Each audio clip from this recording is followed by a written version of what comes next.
दोस्तों स्वागत है आपका पढ़ो ऑनलाइन के प्लेटफॉर्म पर।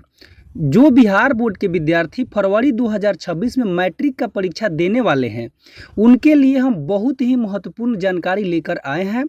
जैसा कि हम जानते हैं, अभी जो एग्ज़ाम हो रहे हैं उसमें सभी सब्जेक्ट में 50% ऑब्जेक्टिव पूछे जा रहे हैं, इसलिए ऑब्जेक्टिव काफ़ी महत्वपूर्ण हो जाता है। इसी बात को ध्यान में रखते हुए हम सभी सब्जेक्ट के कंप्लीट ऑब्जेक्टिव पैक का लेक्चर लेकर आ रहे हैं।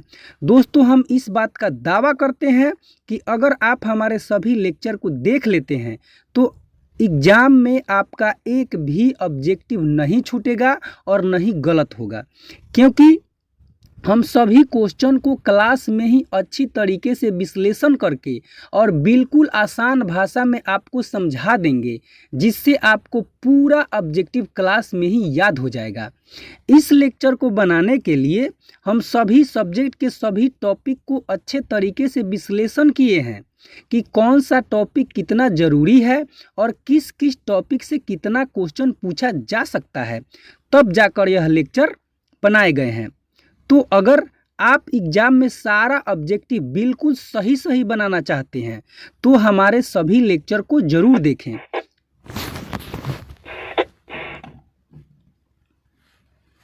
एक और बात हम आपको बता दें कि हमारे सभी लेक्चर बिल्कुल फ्री हैं, इसके लिए आपको एक भी रुपया पे करने की ज़रूरत नहीं है। दोस्तों हम आपके लिए इतना मेहनत कर रहे हैं तो आपका भी कर्तव्य बनता है कि आप हमारे चैनल को सब्सक्राइब कीजिए, वीडियो को लाइक कीजिए और अपने दोस्तों के साथ शेयर कीजिए, ताकि उनका भी ऑब्जेक्टिव का टेंशन ख़त्म हो जाए। तो चलिए क्लास को शुरू करते हैं और हम सबसे पहले फिजिक्स के ऑब्जेक्टिव को कंप्लीट करते हैं।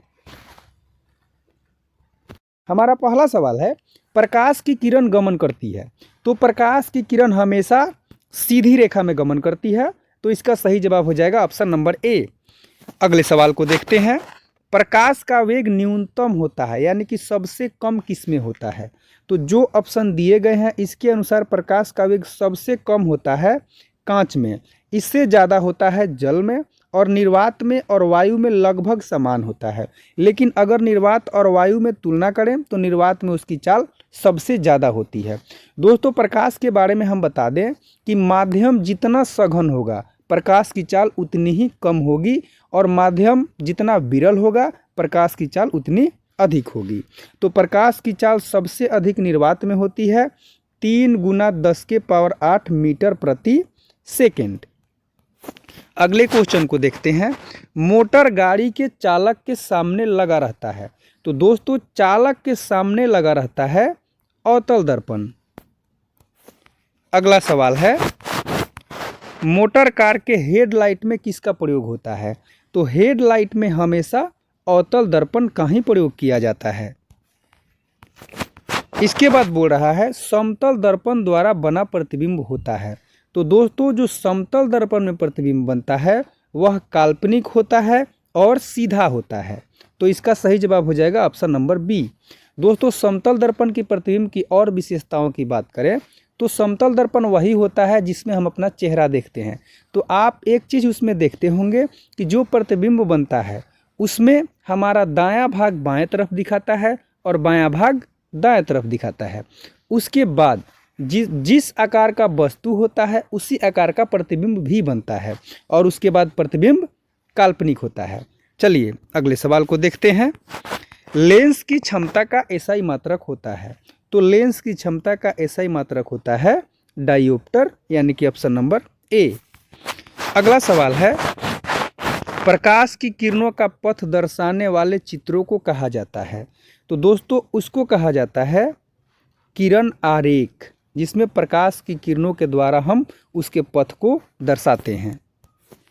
अगला सवाल है, 2D क्षमता वाले लेंस का फोकसांतर क्या होगा? चलिए दोस्तों तो इसको देखते हैं। सबसे पहले बोल रहा है कि उसका क्षमता 2D है, ठीक है। तो आप एक फार्मूला जानते होंगे कि क्षमता P बराबर होता है 1/f, जहाँ पर f मीटर में होता है। चलिए तो P का मान 2 दिया है बराबर 1/f, तो इसके बाद f इधर आ जाएगा, 2 नीचे जाएगा, तो f बराबर हो जाएगा 1/2 मीटर। तो इसके बाद जब 1 में 2 से भाग करेंगे तो आएगा 0.5 मीटर। अब इसको हम सेंटीमीटर में बदलेंगे तो 100 से गुना करेंगे तो ये हमारा आ जाएगा 50 सेंटीमीटर। तो इसका सही जवाब हो जाएगा ऑप्शन नंबर डी। अगला सवाल है, किसी उत्तल लेंस का फोकसांतर 50 सेंटीमीटर है तो उसकी क्षमता होगी। दोस्तों, उत्तल लेंस का फोकस हमेशा पॉजिटिव होता है और उत्तल दर्पण का भी फोकस हमेशा पॉजिटिव ही होता है, लेकिन अवतल दर्पण और अवतल लेंस का फोकस हमेशा निगेटिव होता है। तो चलिए उसी फॉर्मूला पर इसको भी बनाते हैं। P बराबर 1/f। तो जब भी इसमें फोकस का मान रखते हैं तो उसको मीटर में बदल के रखते हैं। तो 50 सेंटीमीटर को जब हम मीटर में बदलेंगे तो 50/100 तो बराबर आएगा 1/2 मीटर। तो चलिए दोस्तों, P बराबर हमारा हो जाएगा 1/f का मान 1/2, 2 ऊपर जाएगा तो P बराबर हो जाएगा +2D। तो इसका सही जवाब हो जाएगा ऑप्शन नंबर डी। अगले सवाल को देख लेते हैं। प्रकाश के किरणों के समूह को कहते हैं। तो दोस्तों, किरणों के समूह को किरण पुंज कहा जाता है, यानी कि इसका सही जवाब है ऑप्शन नंबर बी। अगला सवाल है, उत्तल लेंस की क्षमता होती है। तो हम अभी आपको बताए हैं कि उत्तल लेंस और उत्तल दर्पण दोनों की क्षमता हमेशा धनात्मक होती है। अगला सवाल है, अवतल लेंस की क्षमता होती है। तो अवतल लेंस की क्षमता ऋणात्मक होती है। दोस्तों, अवतल लेंस और अवतल दर्पण दोनों की क्षमता ऋणात्मक होती है। अगला सवाल है, उत्तल लेंस को कहते हैं। तो दोस्तों, उत्तल लेंस को अभिसारी लेंस कहा जाता है, क्योंकि उत्तल लेंस में फोकस के समांतर आती हुई प्रकाश की किरणें एक जगह पर जाकर केंद्रित हो जाती है, जिसके कारण दोस्तों इसको अभिसारी लेंस कहते हैं, क्योंकि यह प्रकाश की किरणों को एक जगह पर अभिसरित कर देता है, जिसके कारण इसको अभिसारी लेंस कहते हैं। अगला सवाल है, अवतल लेंस को कहते हैं। दोस्तों, जो अवतल लेंस होता है यह मुख्य फोकस के समांतर आती हुई प्रकाश की किरणों को अभिसरित कर देता है। दोस्तों, अपसरित कर देता है। अपसरित का मतलब होता है कि फैला देता है, जिसके कारण अवतल लेंस को अपसारी लेंस कहा जाता है। याद रखिएगा, उत्तल लेंस को अभिसारी लेंस और अवतल लेंस को अपसारी लेंस कहते हैं। अगला सवाल है, निम्न में से कौन सा पदार्थ लेंस बनाने के लिए प्रयुक्त नहीं किया जा सकता है। हमारे ऑप्शंस हैं जल, तो इसका तो कर सकते हैं, कांच का भी करते हैं, प्लास्टिक का भी करते हैं, लेकिन मिट्टी का प्रयोग नहीं कर सकते हैं। तो इस प्रकार से इसका सही जवाब हो जाएगा ऑप्शन नंबर डी। 16 नंबर सवाल है, किस दर्पण से हमेशा वस्तु से छोटा प्रतिबिंब प्राप्त होता है। तो दोस्तों, वह होता है उत्तल दर्पण। अगर उत्तल दर्पण की बात करें तो उत्तल दर्पण में हमेशा जो प्रतिबिंब होता है वह वस्तु से छोटा होता है, आभासी होता है और सीधा होता है। इस बात को याद रखिएगा। अगला सवाल है, किस दर्पण से वस्तु का बड़ा प्रतिबिंब बनता है। तो दोस्तों, इसका सही जवाब हो जाएगा अवतल दर्पण, क्योंकि उत्तल दर्पण के बारे में हम अभी बताए हैं कि उसमें जो प्रतिबिंब होता है हमेशा वस्तु से छोटा होता है, आभासी होता है और सीधा होता है। लेकिन अगर वस्तु से बड़ा प्रतिबिंब बनाना है तो हमें अवतल दर्पण की जरूरत होती है। अगला सवाल है, प्रकाश के परावर्तन के कितने नियम हैं। तो दोस्तों, प्रकाश के परावर्तन के 2 नियम हैं। चलिए आपको बढ़िया से समझाते हैं। मान लीजिए यह तल है, ये प्रकाश की किरण आई तो यह आपतित किरण होगी, यहाँ से गई तो यह परावर्तित किरण होगी, और ये होगा अभिलंब। तो दोस्तों, नियम ये कहता है कि आपतित किरण, परावर्तित किरण और अभिलंब तीनों एक ही तल में होंगे। यह प्रकाश के परावर्तन का पहला नियम हुआ।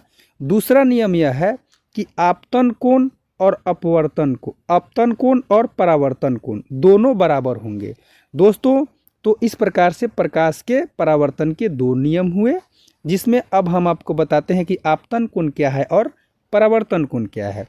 दोस्तों, आपतित किरण और अभिलंब के बीच के कोण को आपतन कोण कहते हैं और अभिलंब और परावर्तित किरण के बीच के कोण को परावर्तन कोण कहते हैं। इस प्रकार से हम दोनों नियम समझ लिए। अब अगले सवाल को देखते हैं। जब प्रकाश की किरण हवा से कांच में प्रवेश करती है तो मुड़ जाती है। तो दोस्तों वह अभिलंब के निकट मुड़ जाती है। चलिए इसको अच्छे से समझते हैं। मान लीजिए कि ऊपर हवा है और नीचे कांच है। तो दोस्तों ये है प्रकाश की किरण जो कांच के पास आई और ये है अभिलंब। तो जब प्रकाश की किरण हवा में थी तो यहाँ पर आके कांच में प्रवेश की, तो जब कांच में आएगी तो इसका चाल कम हो जाएगा। तो जैसे ही दोस्तों इसका चाल कम होगा तो यह अभिलंब के निकट मुड़ जाएगी। तो इस प्रकार से इसका सही जवाब हो जाएगा ऑप्शन नंबर बी। चूँकि इसको जाना चाहिए ऐसे, लेकिन चाल कम हुआ तो यह अभिलंब के निकट मुड़ गई।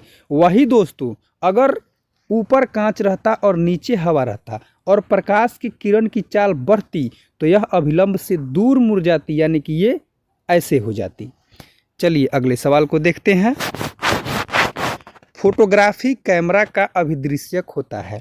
तो दोस्तों उसमें लगाया जाता है उत्तल लेंस को याद रखिएगा। फोटोग्राफी कैमरा के अभिदृश्यक में हमेशा उत्तल लेंस का प्रयोग करते हैं। अगला सवाल है साइड मिरर के रूप में प्रयुक्त होता है। तो दोस्तों साइड मिरर के रूप में हमेशा उत्तल दर्पण का प्रयोग करते हैं। आइए समझते हैं कि आखिर क्यों। हम आपको अभी बताए हैं कि उत्तल दर्पण में बनने वाला प्रतिबिंब आभासी होता है, सीधा होता है और छोटा होता है। तो दोस्तों जब प्रतिबिंब छोटा होता है तो उसके कारण यह विस्तृत क्षेत्र को कवर करता है, यानी कि छोटे से दर्पण में हम बड़े से भाग को देख सकते हैं। इसीलिए जब साइड मिरर के रूप में उत्तल दर्पण को लगाते हैं तो पीछे का विस्तृत क्षेत्र दिखाता है, जिसमें हमें बहुत सारी गाड़ियां दिख जाती है कि कौन सी गाड़ी कितनी दूरी पे है और कितनी गाड़ियां आ रही है। तो मुख्य बात यही है कि विस्तृत क्षेत्र को दिखाने के लिए हम साइड मिरर में उत्तल दर्पण का प्रयोग करते हैं। चलिए अगले सवाल को देखते हैं। एक अवतल दर्पण की फोकस दूरी 10 सेंटीमीटर है तो उसकी वक्रता त्रिज्या होगी।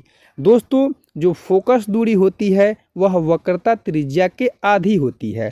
आपको पता होगा कि f बराबर होता है r/2। तो यहाँ पर f का मान दिया है 10 बराबर r/2। तो r बराबर हो जाएगा 10 दूना 20 सेंटीमीटर।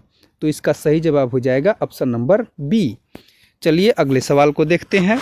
निर्गत किरण एवं अभिलंब के बीच के कोण को कहते हैं। चलिए दोस्तों तो देखते हैं।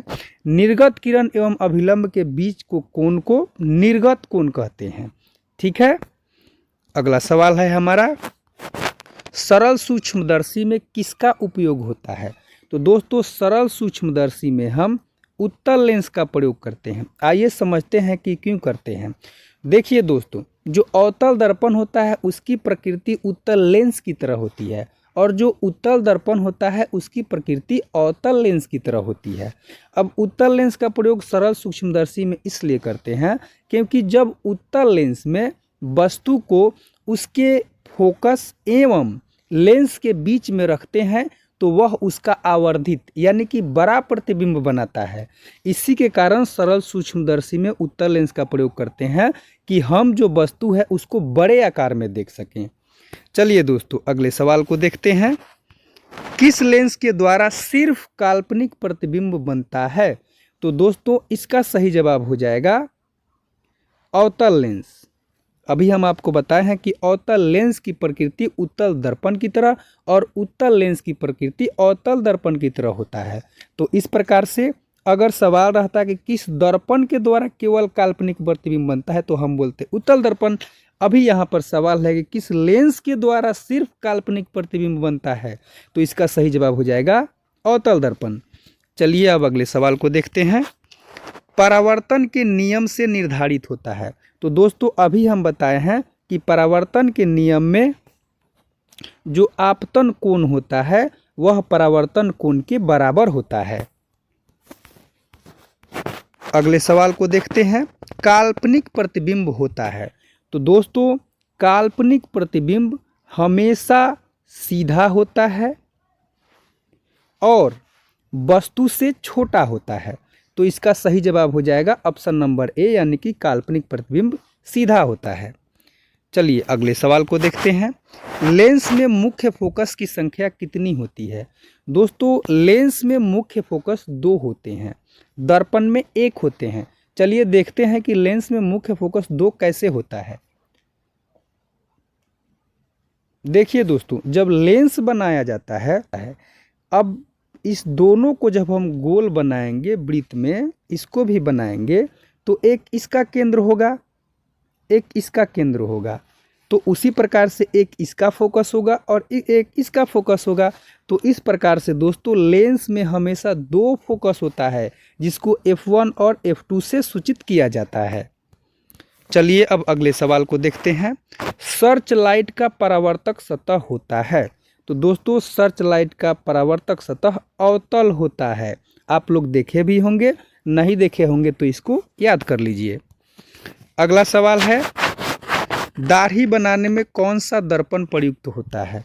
तो दोस्तों दाढ़ी बनाने के लिए अवतल दर्पण का प्रयोग करते हैं, और अवतल दर्पण का प्रयोग इसलिए करते हैं कि जो अवतल दर्पण होता है वह थोड़ा सा चेहरे को बड़ा करके दिखाता है, जिसके कारण हम आसानी से दाढ़ी बना लेते हैं। इसलिए दाढ़ी बनाने वाले दर्पण में हमेशा अवतल दर्पण का प्रयोग करते हैं, उत्तल का इसलिए नहीं करते हैं क्योंकि जो उत्तल दर्पण होता है वह हमेशा वस्तु का वास्तविक साइड से छोटा ही प्रतिबिंब बनाता है, इसलिए अवतल दर्पण का प्रयोग करते हैं। हमारा अगला सवाल है, एक उत्तल लेंस की क्षमता 1 डायोप्टर है, तो उस लेंस की फोकस दूरी होगी। तो दोस्तों हम आपको अभी बताए हैं कि उत्तल लेंस और उत्तल दर्पण की जो फोकस दूरी होती है वो हमेशा पॉजिटिव ही होती है। तो चलिए अब इसको बनाते हैं उसी फार्मूला पे, P बराबर 1/f। तो दोस्तों P का मान 1 दिया है, बराबर 1/f। तो f बराबर हो जाएगा 1, और फोकस हमेशा मीटर में होता है, लेकिन यहाँ पे ऑप्शन है सेंटीमीटर में। तो 1 मीटर में दोस्तों 100 सेंटीमीटर होता है। तो इस प्रकार से इसका सही जवाब हो जाएगा ऑप्शन नंबर सी। अगला सवाल है, किसी गोलीय दर्पण तथा किसी पतले गोलीय लेंस दोनों की फोकस दूरियां -15 सेंटीमीटर है, तो संभवतः वह है। दोस्तों हम आपको पहले ही बताए हैं कि जो दर्पण और लेंस अगर दोनों का फोकस दूरी ऋणात्मक है तो वह निश्चित रूप से अवतल ही होगा। तो इसका सही जवाब हो जाएगा ऑप्शन नंबर ए, यानी कि वो दोनों अवतल होंगे। अगले सवाल को देखते हैं, प्रकाश के अपवर्तन के कितने नियम हैं? तो दोस्तों जिस प्रकार से प्रकाश के परावर्तन के 2 नियम हैं, वैसे ही अपवर्तन के भी 2 ही नियम हैं। चलिए अब हम इसको समझते हैं। मान लीजिए ये कोई तल है, यहाँ से प्रकाश की किरण आई और यहाँ से थोड़ा सा अपवर्तित होकर यहाँ से निकल गई। तो दोस्तों इसमें कहता है कि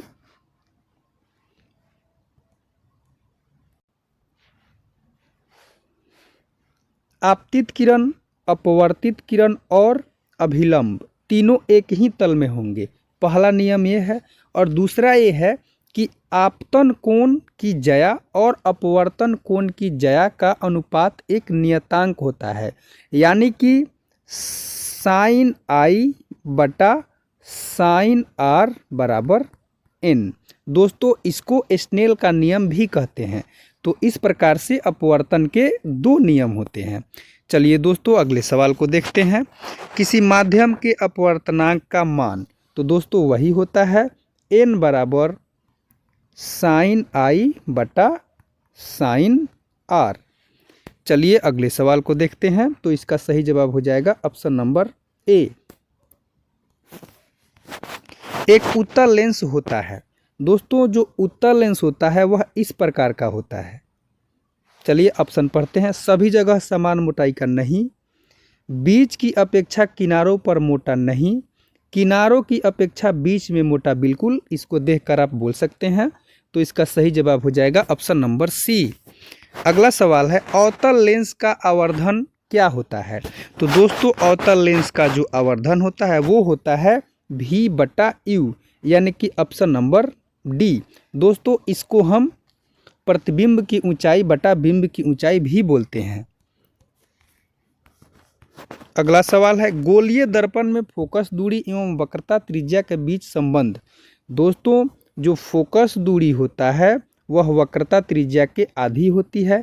इसी को हम कह सकते हैं कि जो वक्रता त्रिज्या होती है वह फोकस दूरी के दुगनी होती है। तो इस प्रकार से हमारा सही जवाब हो जाएगा ऑप्शन नंबर ए, यानी कि R बराबर 2F। अगला सवाल है, सोलर कुकर में प्रयोग किया जाता है। तो दोस्तों, सोलर कुकर में हम अवतल दर्पण का प्रयोग करते हैं। ये क्वेश्चन बार बार आता है। अवतल दर्पण का उपयोग इसलिए करते हैं क्योंकि जो प्रकाश की किरणें जब अवतल दर्पण के मुख्य फोकस के समांतर आती है तो वह उसको एक जगह पर केंद्रित कर देता है, यानी कि अभिसरित कर देता है। इसलिए अवतल दर्पण को अभिसारी दर्पण भी कहते हैं। तो जब एक जगह पर केंद्रित कर देगा तो वहाँ का तापमान बढ़ जाता है और उसके बाद खाना पक जाता है। तो इसका सही जवाब हो जाएगा ऑप्शन नंबर ए। अगला सवाल है, उत्तल लेंस में बना प्रतिबिंब। दोस्तों, जो उत्तल लेंस में प्रतिबिंब बनता है वह वास्तविक और उल्टा होता है, यानी कि ऑप्शन नंबर बी। दोस्तों, एक कंडीशन में जो प्रतिबिंब है वह सीधा भी बनता है जब हम उत्तल लेंस में वस्तु को फोकस और लेंस के बीच रखते हैं, लेकिन इसके अलावा सारी स्थितियों में जो प्रतिबिंब है वह वास्तविक और उल्टा ही बनता है। अगले सवाल को देखते हैं, उत्तल लेंस में जब F और 2F के बीच वस्तु को रखा जाता है तब प्रतिबिंब बनता है। चलिए दोस्तों, इसको समझते हैं। जब उत्तल लेंस में वस्तु को F और 2F के बीच रखेंगे तो जो प्रतिबिंब होगा वह F और अनंत के बीच होगा। तो लेकिन क्वेश्चन ये बोल रहा है कि प्रतिबिंब की प्रकृति कैसी होगी। तो दोस्तों, जो प्रतिबिंब का प्रकृति होगा वह बड़ा होगा और वास्तविक होगा।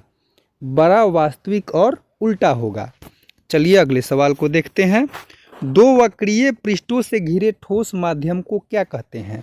तो दोस्तों, उसको हम कहते हैं गोलीय लेंस। जैसे कि एक वक्र दो वक्र, ये उत्तल लेंस हो गया। एक वक्र दो वक्र, यह अवतल लेंस हो गया। अगले सवाल को देखते हैं।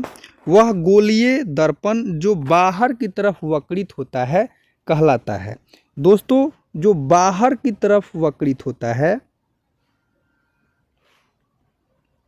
उसको हम उत्तल दर्पण कहते हैं, जैसे कि ये वाला। तो इसका सही जवाब होगा ऑप्शन नंबर सी।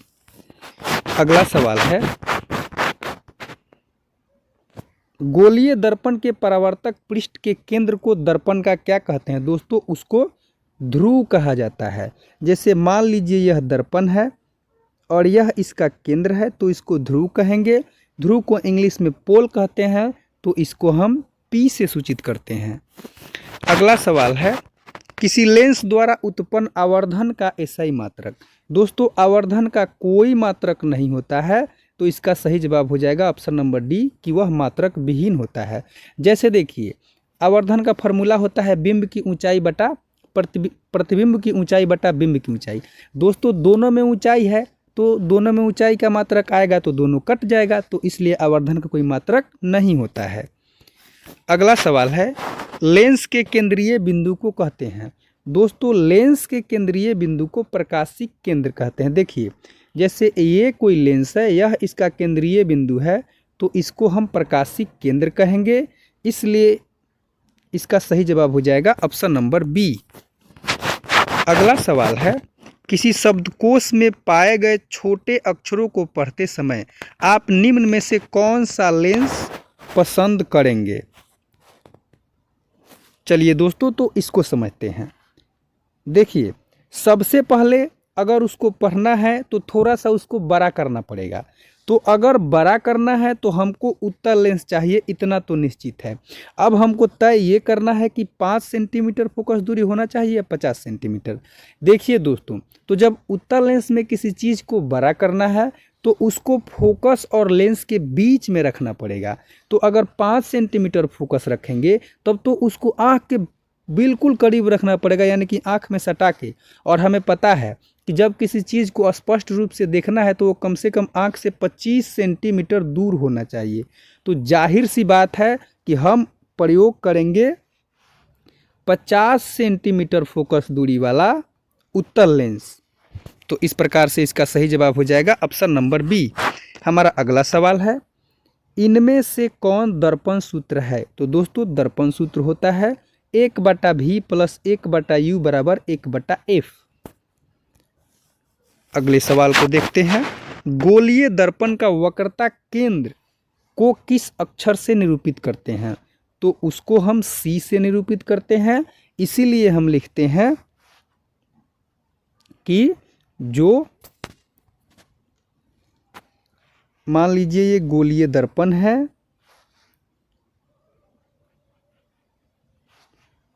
ये इसका वक्रता केंद्र है, तो C से इसलिए सूचित करते हैं क्योंकि ये केंद्र को इंग्लिश में सेंटर कहा जाता है और उसका पहला लेटर C होता है।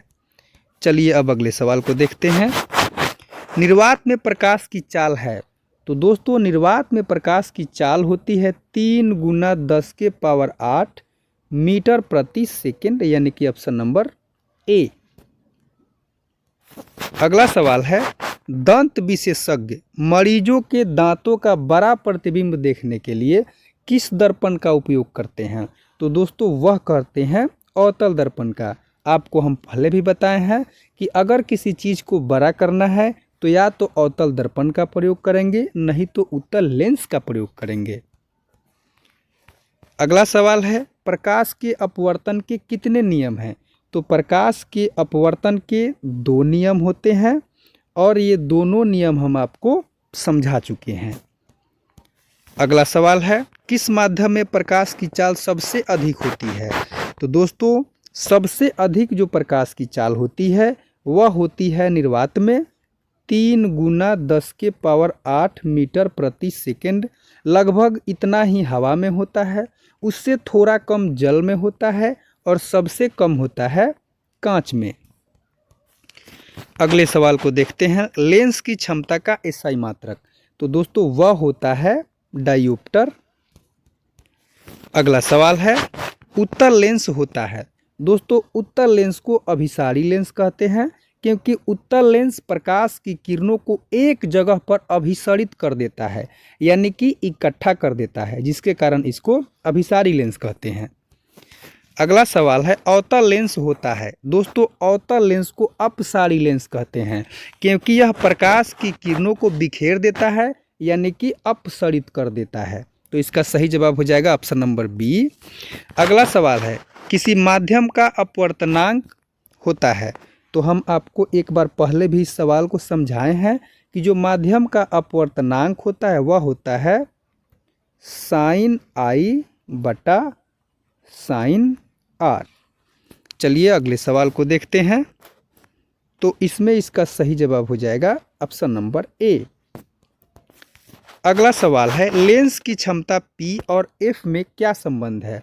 दोस्तों P और F में संबंध होता है P बराबर 1/f या F बराबर 1/P। तो इसका सही जवाब हो जाएगा ए भी सही है और सी भी सही है। अगला सवाल है, उत्तल लेंस की फोकस दूरी हमेशा।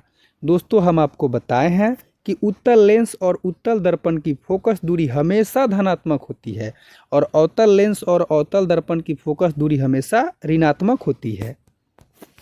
अगला सवाल है, पानी में डूबा हुआ सिक्का उठा हुआ क्यों दिखाई देता है? तो दोस्तों वह प्रकाश के अपवर्तन के कारण अपनी जगह से थोड़ा ऊपर उठा हुआ दिखाई देता है। अगला सवाल है, जब प्रकाश की किरण सघन माध्यम से विरल माध्यम में प्रवेश करती है तो दोस्तों वह अभिलंब से दूर की ओर मुड़ती है, यानी कि ऑप्शन नंबर ए। आइए इसको चित्र के द्वारा समझते हैं। मान लीजिए कि ऊपर कांच है और नीचे हवा है, तो कांच हवा की अपेक्षा सघन माध्यम हुआ, ये अभिलंब है। यहाँ से प्रकाश की किरण आई और जैसे ही विरल माध्यम में जाएगी अभिलंब से दूर चली जाएगी क्योंकि इसकी चाल बढ़ जाएगी। चलिए अगले सवाल को देखते हैं। पानी से भरी बाल्टी की गहराई कम दिखाई देने का कारण। तो दोस्तों इसका भी कारण होता है प्रकाश का अपवर्तन। अगला सवाल है, 1 मीटर फोकस दूरी वाले उत्तल लेंस की क्षमता होगी। चलिए दोस्तों तो इसको भी उसी फॉर्मूले पे बताते हैं। फॉर्मूला होता है P बराबर 1/f, यानी कि P बराबर 1 फोकस दिया है 1 मीटर, तो 1 रख देंगे बराबर 1 डायोप्टर। तो इसका सही जवाब हो जाएगा ऑप्शन नंबर बी, क्योंकि उत्तल लेंस का फोकस हमेशा पॉजिटिव ही होता है।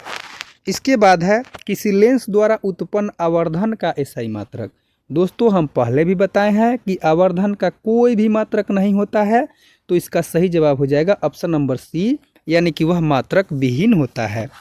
अगला सवाल है, किस लेंस को अभिसारी लेंस कहते हैं।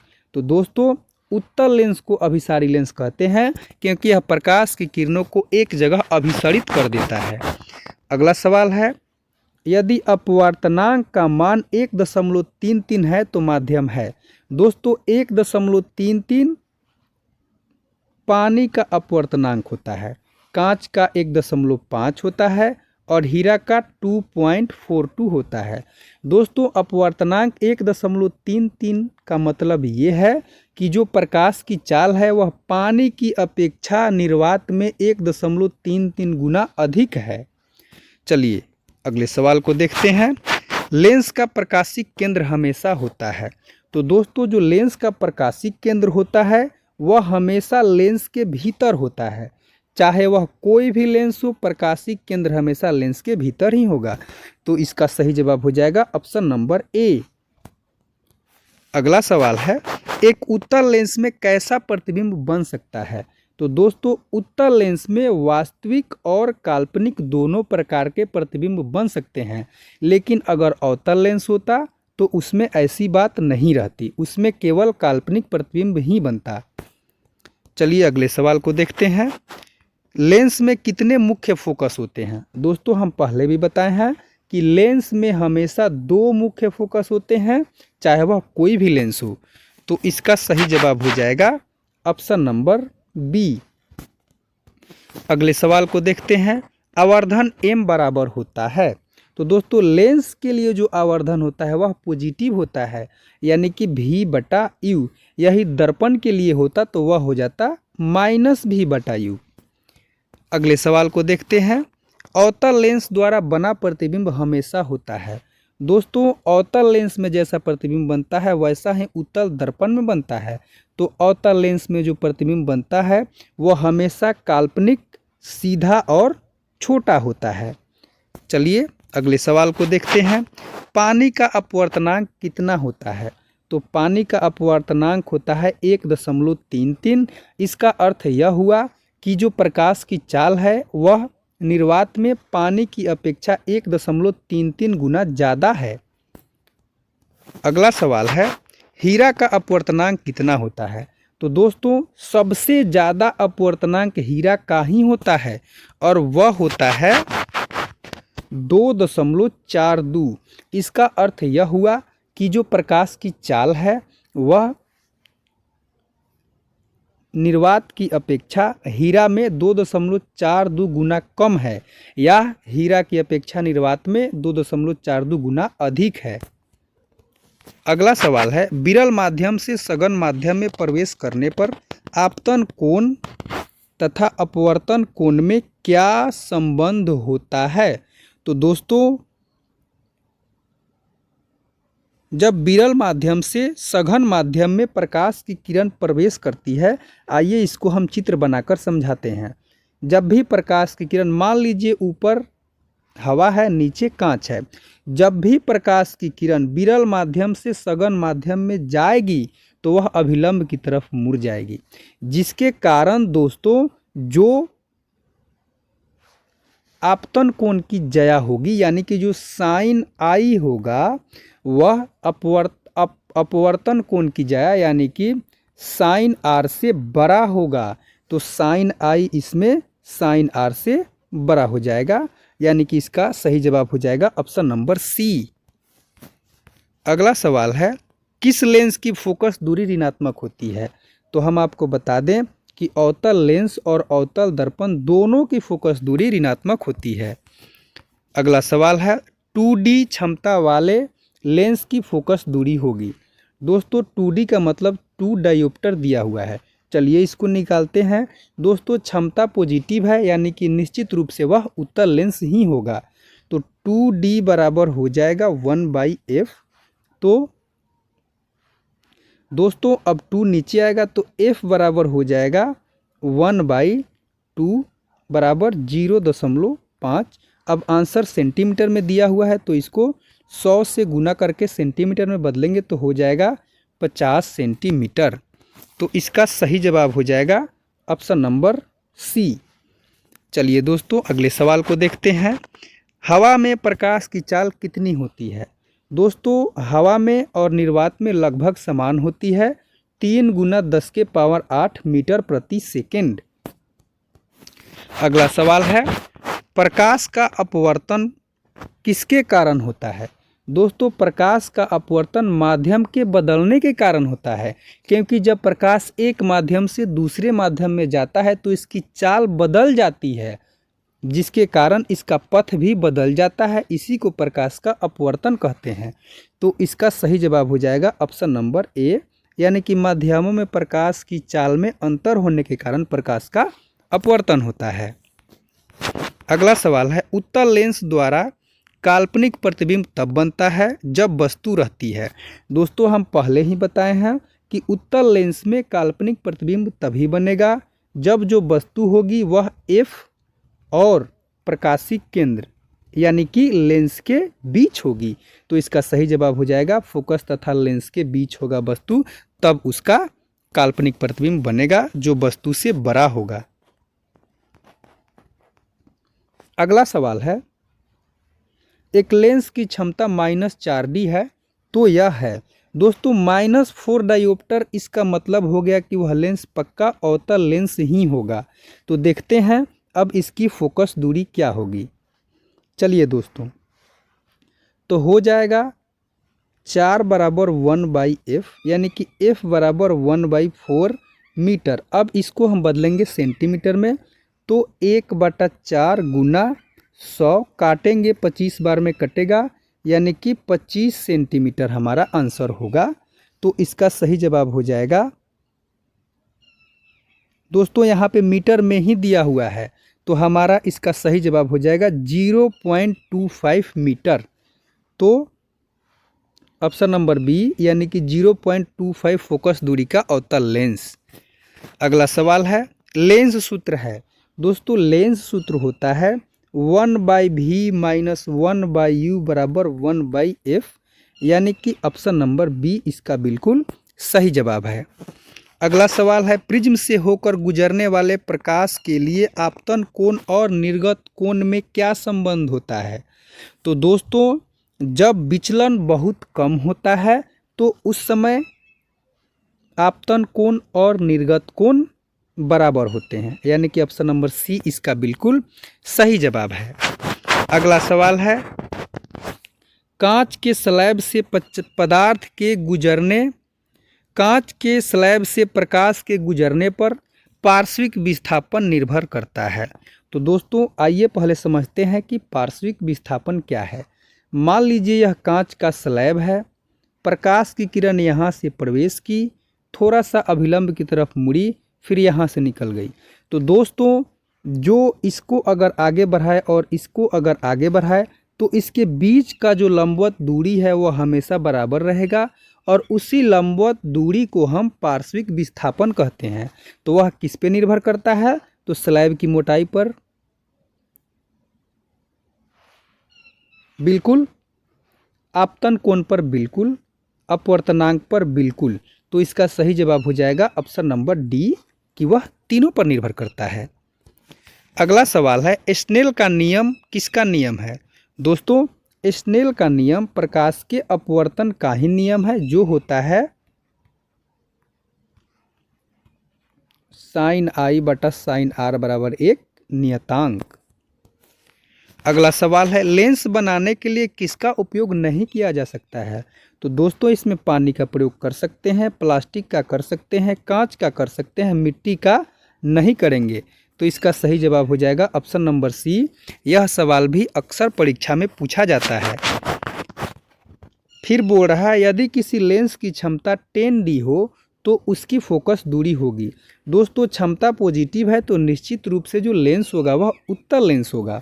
अब मान लीजिए फार्मूला होता है P बराबर 1/f, तो 10 बराबर 1/f, तो f बराबर हो जाएगा 1/10 सेंटीमीटर में बदलेंगे, 100 से गुना करेंगे, 10 बार में कट जाएगा, बराबर आ जाएगा 10 सेंटीमीटर। यानी कि इसका सही जवाब हो जाएगा ऑप्शन नंबर ए। अगले सवाल को देखते हैं। किसी लेंस की शक्ति की इकाई, दोस्तों वही डायोप्टर, तो इसका सही जवाब हो जाएगा ऑप्शन नंबर ए। शक्ति या पावर दोस्तों सेम ही है या उसको क्षमता भी कहते हैं। फिर बोल रहा है जब प्रकाश की किरण विरल माध्यम से सघन माध्यम में जाती है तो वह, चलिए दोस्तों चित्र की सहायता से समझते हैं। ये प्रकाश की किरण, ये मान लीजिए कि एक सीमा है, ऊपर विरल माध्यम, नीचे सघन माध्यम, मान लीजिए कांच है, ऊपर हवा है। जब भी प्रकाश की किरण विरल माध्यम से सघन माध्यम में आएगी तो इसकी चाल कम होगी और यह अभिलंब की तरफ मुड़ जाएगी। ऑप्शन पढ़ते हैं। इसकी चाल घट जाती है, बिल्कुल सही है, तो यही इसका सही जवाब हो जाएगा। अगला सवाल है सघन माध्यम का अपवर्तनांक विरल माध्यम से। दोस्तों माध्यम जितना सघन होगा उसका अपवर्तनांक विरल माध्यम की अपेक्षा ज़्यादा ही होगा, तो इसका सही जवाब हो जाएगा अधिक होता है। क्योंकि दोस्तों जो माध्यम जितना सघन होता है उसमें प्रकाश की चाल उतनी ही कम हो जाती है, जिसके कारण उसका अपवर्तनांक बढ़ जाता है। अगला सवाल है यदि आवर्धन m धनात्मक हो तो प्रतिबिंब कैसा होगा। दोस्तों यदि आवर्धन धनात्मक है हमेशा काल्पनिक और सीधा होगा, इसलिए क्योंकि आवर्धन धनात्मक का मतलब है कि जो प्रतिबिंब बन रहा है वह सीधा है, तो सीधा है वो तो वह निश्चित रूप से काल्पनिक ही होगा, क्योंकि वास्तविक प्रतिबिंब तो उल्टा होता है। तो इसका सही जवाब हो जाएगा ऑप्शन नंबर बी। अगला सवाल है उत्तल लेंस में जब वस्तु f पर रखी जाती है तो प्रतिबिंब कहाँ बनता है। दोस्तों जब उत्तल लेंस में वस्तु f पर रखते हैं तो जो प्रतिबिंब बनता है वह अनंत पर बनता है, और जो प्रतिबिंब होता है वह साइज में बहुत बड़ा होता है और वास्तविक होता है और उल्टा होता है। अगला सवाल है अवतल लेंस में बना प्रतिबिंब कैसा होता है। दोस्तों अवतल लेंस में हमेशा सीधा और छोटा प्रतिबिंब बनता है। सीधा और छोटा होने के अलावा वह काल्पनिक भी होता है, जैसा कि उत्तल दर्पण में बनता है। अगला सवाल है कांच का अपवर्तनांक लगभग कितना होता है। तो दोस्तों कांच का अपवर्तनांक 1.5 होता है। इसका मतलब यह हुआ कि जो प्रकाश की चाल है वह कांच की अपेक्षा निर्वात में 1.5 गुना ज़्यादा होती है। अगले सवाल को देखते हैं किसी रंग के प्रकाश के लिए कांच का अपवर्तनांक अधिकतम होता है। तो दोस्तों सबसे ज़्यादा अपवर्तनांक जो कांच का होता है वो बैगनी के लिए होता है, क्योंकि इसकी चाल सबसे कम होती है, और सबसे कम अगर अपवर्तनांक की बात करेंगे तो वह लाल के लिए होगा, क्योंकि उसकी चाल सबसे ज़्यादा होती है। अगले सवाल को देखते हैं किस रंग के प्रकाश के लिए कांच का अपवर्तनांक न्यूनतम होता है। अभी बताए थे कि लाल के लिए, क्योंकि इसकी चाल सबसे ज़्यादा होती है। अगला सवाल है 50 सेंटीमीटर फोकस दूरी वाले उत्तल लेंस की क्षमता कितनी होगी। चलिए दोस्तों तो इसको बनाते हैं। तो P बराबर हो जाएगा 1/f। तो हम जानते हैं कि f को हमेशा मीटर में रखते हैं, तो जब 50 को मीटर में बदलेंगे तो हम 100 से भाग करेंगे, बराबर आ जाएगा 1/2 मीटर। तो P बराबर हो जाएगा 1/1/2, 2 ऊपर जाएगा तो हो जाएगा 2 डायोप्टर। तो इसका सही जवाब हो जाएगा ऑप्शन नंबर बी। अगले सवाल को देखते हैं प्रकाशिक केंद्र से गुजरने वाली प्रकाश किरण अपवर्तन के बाद, दोस्तों याद रखिएगा, जब प्रकाश की किरण प्रकाशिक केंद्र से गुजरेगी तो वह अपवर्तन के बाद बिल्कुल भी नहीं मुड़ेगी और बिल्कुल सीधी निकल जाएगी। तो इसका सही जवाब हो जाएगा बिना विचलित हुए सीधी निकल जाती है, यानी कि ऑप्शन नंबर सी। अगला सवाल है, जब प्रकाश की किरण विरल माध्यम से सघन माध्यम में जाती है तो, हम बताए हैं कि जब भी प्रकाश की किरण विरल माध्यम से सघन माध्यम में जाएगी तो अभिलंब की तरफ मुड़ जाएगी। तो इसमें ऑप्शन देखते हैं, वह अभिलंब की ओर मुड़ जाती है, यानी कि ऑप्शन नंबर बी। और इसका कारण यह होता है कि उसकी चाल विरल माध्यम से सघन माध्यम में जाने पर घट जाती है। अगला सवाल है, लेंस के लिए वस्तु की दूरी u, प्रतिबिंब की दूरी v और फोकस दूरी f में क्या संबंध है? तो दोस्तों वह होता है 1/v माइनस 1/u बराबर 1/f, यानी कि ऑप्शन नंबर बी इसका सही जवाब है। अगला सवाल है, हवा में प्रकाश की चाल 3 गुना है। हवा में प्रकाश की चाल 3 गुना 10⁸ मीटर प्रति सेकंड है। यदि पानी का अपवर्तनांक 1.33 है तो प्रकाश की चाल क्या होगी? दोस्तों हमको पता है कि अपवर्तनांक बराबर होता है, अपवर्तनांक जो पानी का है, अपवर्तनांक बराबर होता है निर्वात में प्रकाश की चाल बटा उस माध्यम में प्रकाश की चाल। तो अपवर्तनांक तो हमें दिया है, निर्वात में प्रकाश की चाल 3 गुना 10⁸ मीटर प्रति सेकंड होता है। अब पूछ रहा है हवा में प्रकाश की चाल दिया है, पानी का अपवर्तनांक दिया है, तो पानी में प्रकाश की चाल मान लीजिए कि v है, तो v बराबर हो जाएगा 3 गुना 10⁸ बटा 1.33। तो अब हम 1.33 से 3 में भाग देंगे तो हमारा आ जाएगा 2.25 गुना 10⁸ मीटर प्रति सेकंड, यानी कि इसका सही जवाब होगा ऑप्शन नंबर बी। दोस्तों आपको कोई भी डाउट नहीं होगा, हम इसका आपको दावा करते हैं। आपको कोई भी डाउट है तो आप कमेंट जरूर कीजिएगा। अगला सवाल है, अपवर्तन के दूसरे नियम को क्या कहते हैं? तो दोस्तों हम पहले भी बताए हैं कि अपवर्तन के दूसरे नियम को स्नेल का नियम कहते हैं, जो कहता है कि अपतन कोण की ज्या और अपवर्तन कोण की ज्या का अनुपात जो होता है वह एक नियतांक होता है, यानी कि नियत होता है। अगला सवाल है, मानव नेत्र के जिस भाग पर वस्तु का प्रतिबिंब बनता है वह है? तो दोस्तों प्रतिबिंब हमेशा रेटिना पर बनता है, जिसको दृष्टिपटल कहा जाता है। अगला सवाल है, मानव नेत्र के लिए स्पष्ट दृष्टि की न्यूनतम दूरी कितनी होती है? दोस्तों यह क्वेश्चन लगभग हर साल पूछा जाता है। इसका सही जवाब है 25 सेंटीमीटर, यानी कि अगर वस्तु को स्पष्ट रूप से देखना है तो उसको कम से कम आँख से 25 सेंटीमीटर दूर ही रखना चाहिए। अगला सवाल है, नेत्र लेंस की फोकस दूरी में परिवर्तन किया जाता है।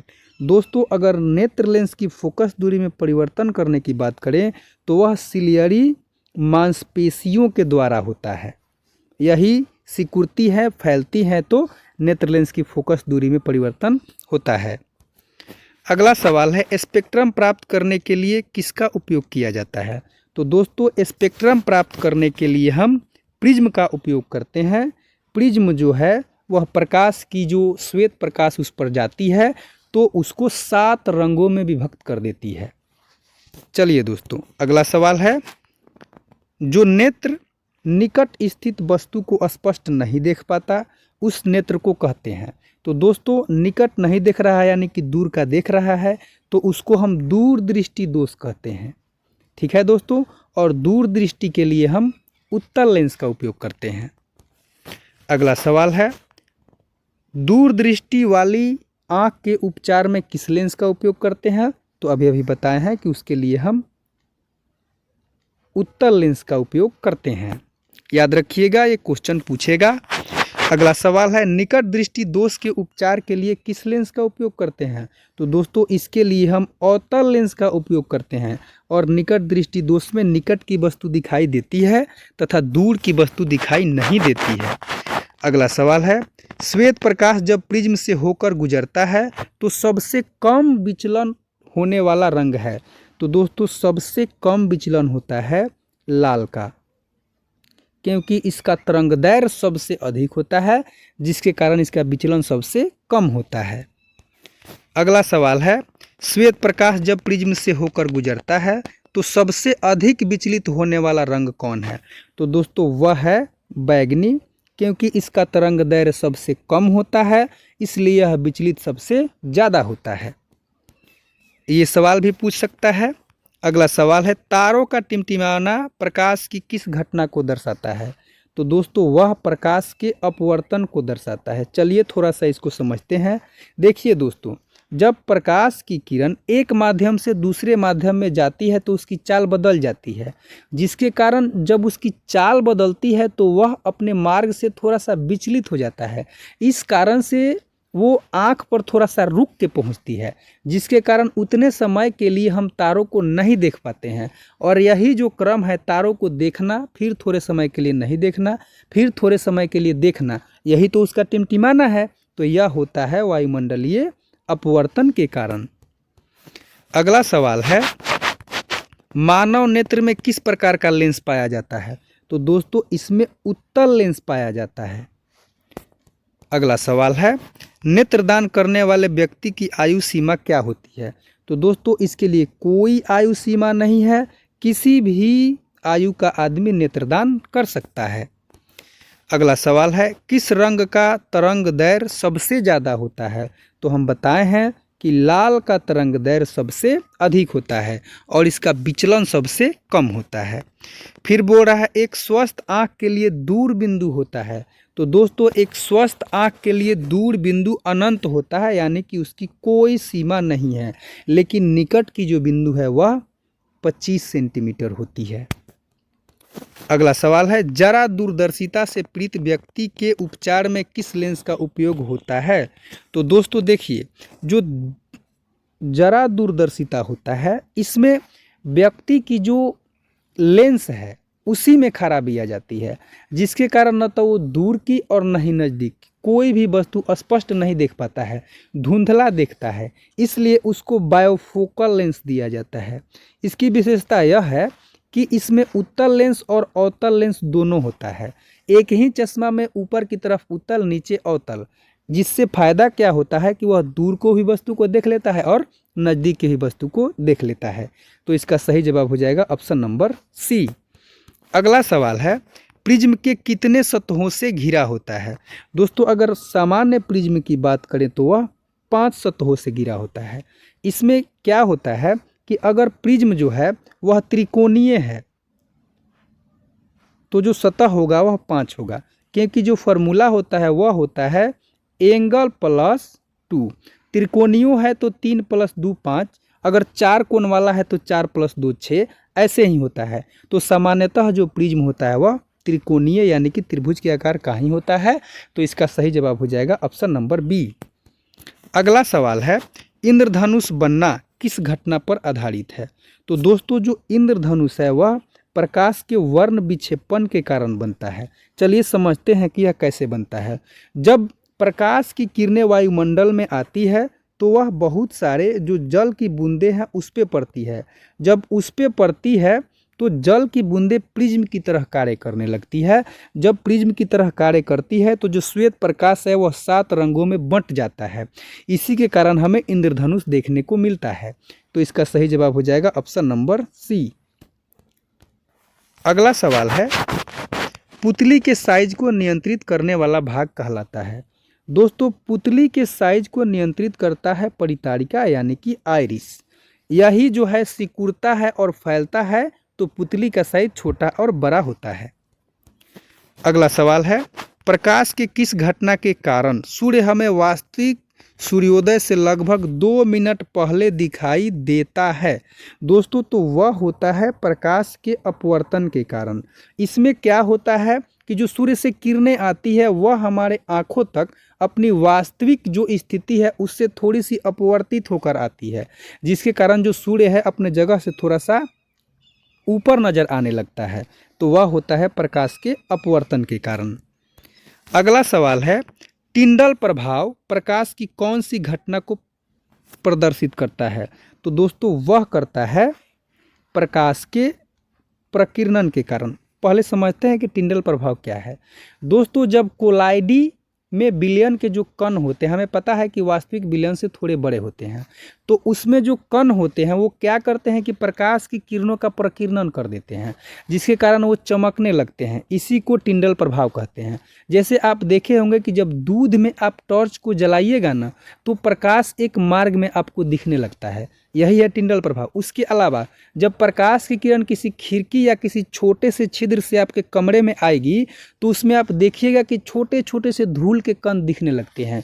वो इसलिए दिखते हैं क्योंकि वो प्रकाश की किरणों का प्रकीर्णन कर रहे हैं। दोस्तों उसी को टिंडल प्रभाव कहते हैं और यह प्रकाश के प्रकीर्णन के कारण होता है। चलिए अब अगले सवाल को देखते हैं।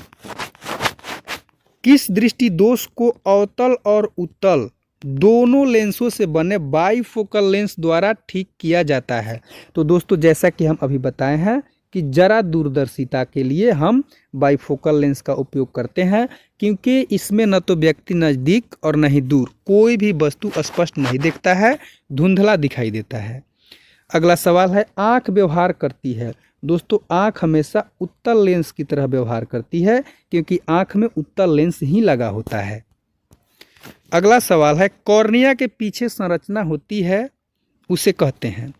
तो दोस्तों कॉर्निया के पीछे होता है परितारिका, जिसको हम आइरिस भी कहते हैं।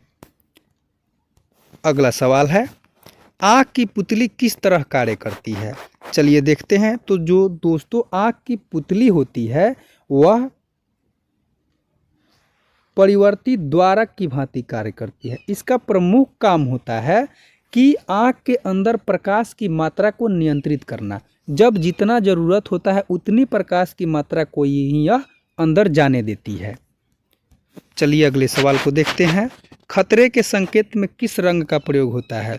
तो दोस्तों उसमें हम लाल रंग का प्रयोग करते हैं, क्योंकि इसका चाल सबसे अधिक होता है, जिसके कारण यह आँखों तक सारे रंगों से पहले पहुंच जाता है और यह दूर से ही दिखाई देता है। इसलिए हम खतरे में हमेशा लाल रंग का प्रयोग करते हैं। अगला सवाल है, मानव नेत्र अभिनेत्र लेंस की फोकस दूरी को समायोजित करके विभिन्न दूरियों पर रखी वस्तुओं को फोकस कर सकता है, ऐसा हो पाने का कारण है? दोस्तों इसको कहते हैं हम समंजन क्षमता। आँख अपनी समंजन क्षमता के कारण फोकस दूरी को कम या ज़्यादा कर लेता है, जिसके कारण हमें वस्तुओं को देखने में दिक्कत नहीं होती है। तो इसका सही जवाब हो जाएगा ऑप्शन नंबर बी। अगला सवाल है, अंतरिक्ष यात्री को आकाश कैसा दिखाई देता है? तो चलिए इसको अच्छा से समझते हैं। अंतरिक्ष यात्री को आकाश काला दिखाई देता है। इसका कारण यह है कि देखिए आकाश हमें ब्लू दिखाई देता है। इसका कारण यह है कि जब प्रकाश की किरणें आती है तो वायुमंडल में बहुत सारे धूल कण हैं, उस पर प्रकीर्णित हो जाती है और सबसे ज़्यादा प्रकीर्णन होता है ब्लू कलर का। इसके कारण आकाश हमें नीला दिखाई देता है। लेकिन जब अंतरिक्ष में जाते हैं तो वहाँ पर तो किसी प्रकार का कोई कण ही नहीं है, तो प्रकीर्णन ही नहीं होता है, जिसके कारण वहाँ पर अंतरिक्ष काला दिखाई देता है। तो इसका सही जवाब है ऑप्शन नंबर सी। अगला सवाल है, सूर्योदय और सूर्यास्त के समय सूर्य का गोला दिखता है? दोस्तों वह थोड़ा सा चपटा दिखता है। यह होता है प्रकाश के अपवर्तन के कारण, क्योंकि जब प्रकाश आती है अपवर्तन के कारण अपने मार्ग से थोड़ा सा विचलित हो जाती है, तो वह हमें चपटा दिखाई देने लगता है। अगला सवाल है, जब श्वेत प्रकाश कांच के प्रिज्म से गुजरता है तो वर्ण विक्षेपण होता है। इस घटना में प्रकाश कितने रंगों में बंट जाता है? तो दोस्तों वह 7 रंगों में बंट जाता है। अगला सवाल है, किस दृष्टि दोष में किसी वस्तु का प्रतिबिंब रेटिना के पीछे बनता है? चलिए दोस्तों इसको अच्छा से, दोस्तों दूर दृष्टि दोष में जो प्रतिबिंब है वो रेटिना के पीछे बनने लगता है, जिसको दूर करने के लिए हम उत्तल लेंस का प्रयोग करते हैं, जो क्या करता है कि प्रकाश की किरणों को अभिसरित कर देता है और वह प्रतिबिंब को थोड़ा सा आगे बनाता है, जिसके कारण प्रतिबिंब फिर से रेटिना पर बनने लगती है और हमें निकट की वस्तुएं ठीक से दिखने लगती है। तो याद रखिएगा कि दूर दृष्टि दोष में जो प्रतिबिंब होता है वह रेटिना से पीछे बनने लगता है। अगला सवाल है, निकट दृष्टि दोष उत्पन्न होने का कारण क्या है? दोस्तों, निकट दृष्टि दोष उत्पन्न होने का कारण है कि नेत्र लेंस की वक्रता त्रिज्या का बढ़ जाना, जिसके कारण जो प्रतिबिंब है वो रेटिना से थोड़ा सा पहले ही बन जाता है और इसमें जब अवतल लेंस लगा देते हैं तो वह फिर से सही हो जाता है। अगला सवाल है, किस दृष्टि दोष में किसी वस्तु का प्रतिबिंब रेटिना के आगे बनता है? तो अभी हम बताए हैं कि निकट दृष्टि दोष में जो वस्तु का प्रतिबिंब होता है वह रेटिना से आगे बनता है। अगला सवाल है, जरा दूरदर्शिता होने का मुख्य कारण है? तो दोस्तों, इसका कारण है पश्चिमाभि पेशियों का शिथिल हो जाना, जिसके कारण वह समय से एडजस्ट नहीं हो पाती है और हमें दूर और नज़दीक कोई भी वस्तु स्पष्ट नहीं दिखती है बल्कि धुंधली दिखती है। और इसके उपचार के लिए हम बायोफोकल लेंस का प्रयोग करते हैं, जिसमें अवतल और उत्तल दोनों लेंस होता है। अगला सवाल है, आँख की परिताड़िका का कार्य है? दोस्तों, आँख की परिताड़िका का कार्य है पुतली के आकार को नियंत्रित करना, जिसके कारण आँख में जो प्रकाश की मात्रा है वह नियंत्रित होते रहे। अगला सवाल है, प्रकाश के प्रकीर्णन की घटना किसमें होती है? तो दोस्तों, प्रकीर्णन की घटना वायुमंडलों के कणों के कारण होती है। जैसे कि प्रकाश की किरण जब आ रही है, वायुमंडल में जो छोटे छोटे कण हैं उस पर पड़ के फैल जाती है, इसी को तो प्रकाश का प्रकीर्णन कहते हैं। चलिए अगले सवाल को देखते हैं।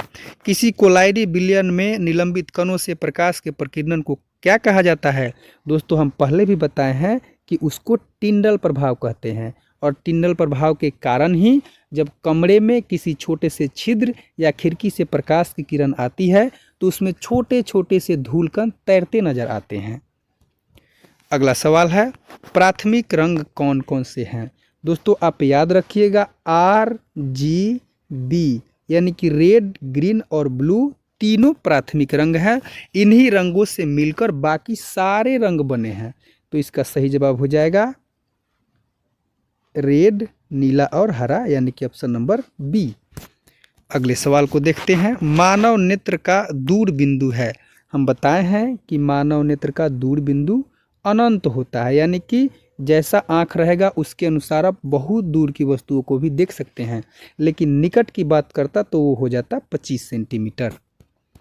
अगला सवाल है, 10 सेंटीमीटर फोकस दूरी के अवतल लेंस की क्षमता क्या होगी?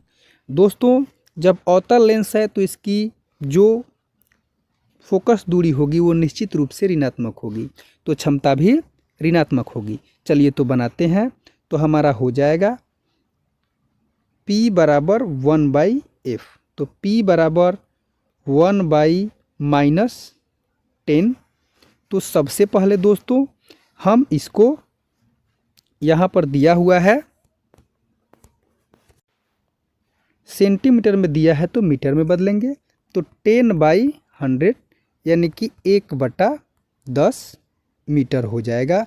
अब इसमें हम भरते हैं इसको, तो हमारा अब हो जाएगा P बराबर 1/10 जो कि माइनस में होगा। 10 ऊपर जाएगा तो हो जाएगा -10D। तो इसका सही जवाब हो जाएगा ऑप्शन नंबर बी, यानी कि -10 डायोप्टर। अगला सवाल है, स्वस्थ नेत्र के लिए अधिकतम दूरी जहां तक वह वस्तुओं को स्पष्ट देख सकता है वह हम अभी बताए हैं कि अधिकतम दूरी अनंत होता है, यानी कि सही जवाब है ऑप्शन नंबर डी। अगला सवाल है, नेत्र में प्रवेश करने वाली प्रकाश की मात्रा को नियंत्रित करता है? तो दोस्तों उसको नियंत्रित करता है हमारा पुतली। चलिए अगले सवाल को देखते हैं। दृश्य प्रकाश में किस रंग का तरंगदैर्घ्य सबसे कम है? तो हम आपको बताए हैं कि बैगनी का तरंगदैर्घ्य सबसे कम होता है, इसलिए विचलन सबसे ज़्यादा होता है। लाल का तरंगदैर्घ्य सबसे ज़्यादा होता है, इसलिए विचलन सबसे कम होता है। अगला सवाल है, क्षितिज के पास सूर्य का रंग लाल क्यों दिखाई देता है? चलिए दोस्तों, तो इसका भी कारण यही है कि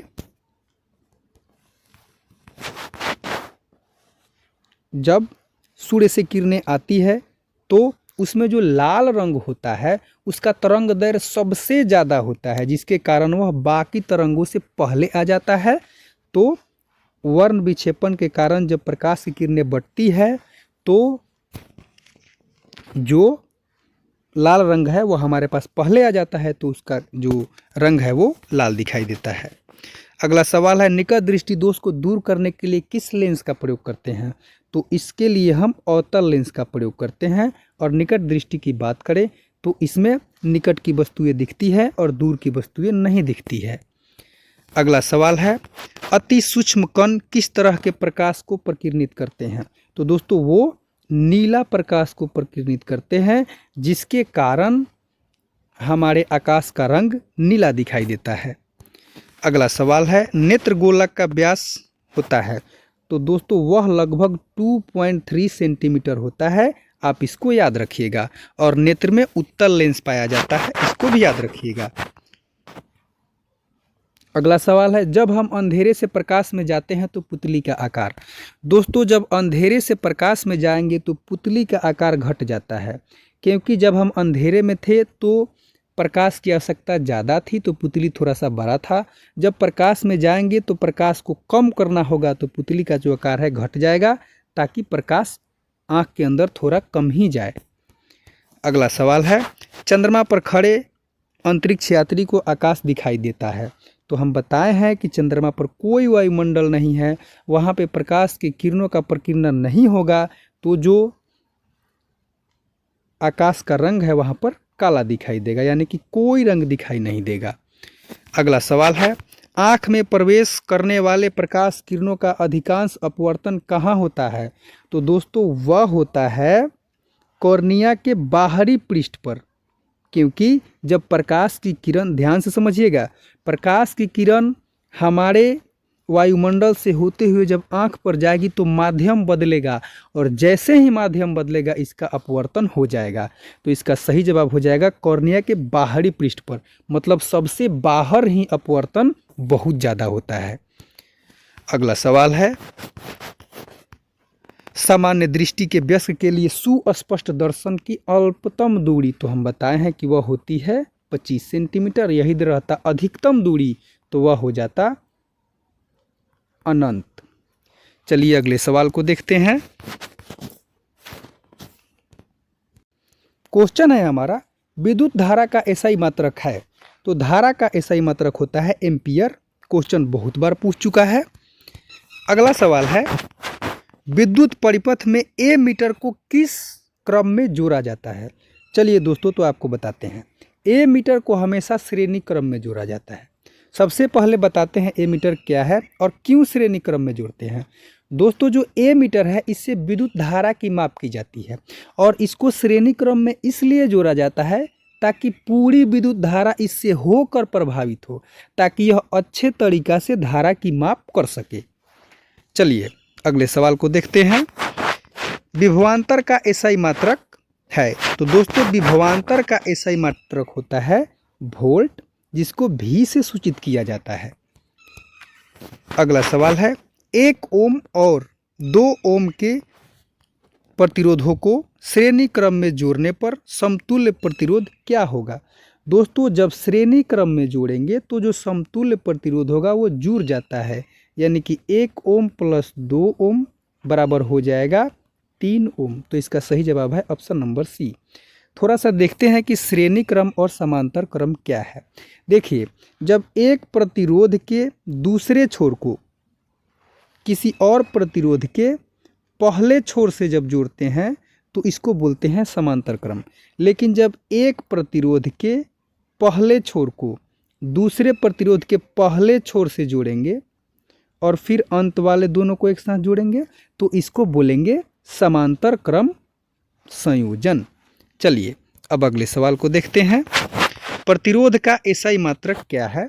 तो प्रतिरोध का एसआई मात्रक ओम होता है, जिसको हम इस प्रकार से दिखाते हैं। अगला सवाल है, निम्नलिखित में कौन विद्युत का सुचालक है? दोस्तों सल्फर, प्लास्टिक, आयोडीन और ग्रेफाइट। तो ग्रेफाइट इसमें विद्युत का सुचालक होता है, याद रखिएगा। एकमात्र अधातु जो विद्युत का सुचालक होता है वह ग्रेफाइट है। अगले सवाल को देखते हैं, विद्युत शक्ति का एसआई मात्रक क्या है? तो दोस्तों वह होता है वाट, यानी कि ऑप्शन नंबर ए। अगला सवाल है, किसी चालक का प्रतिरोध निर्भर करता है चालक की लंबाई पर? बिल्कुल। चालक के अनुप्रस्थ काट के क्षेत्रफल पर? बिल्कुल। चालक की प्रकृति पर? बिल्कुल। यानी कि इसका सही जवाब हो जाएगा ऑप्शन नंबर डी, उपयुक्त सभी पर। अगला सवाल है, ओम का नियम क्या है? दोस्तों ओम का नियम कहता है कि स्थिर ताप पर किसी चालक में प्रवाहित धारा का प्रबल उसके सिरों के बीच के विभवांतर के समानुपाती होता है। यानी कि जो आई होता है वो समानुपाती होता है भी के। तो इसमें एक नियतांक हम आर लगा देते हैं, तो हमारा हो जाएगा आई बराबर भी आर, यानी कि आर भी।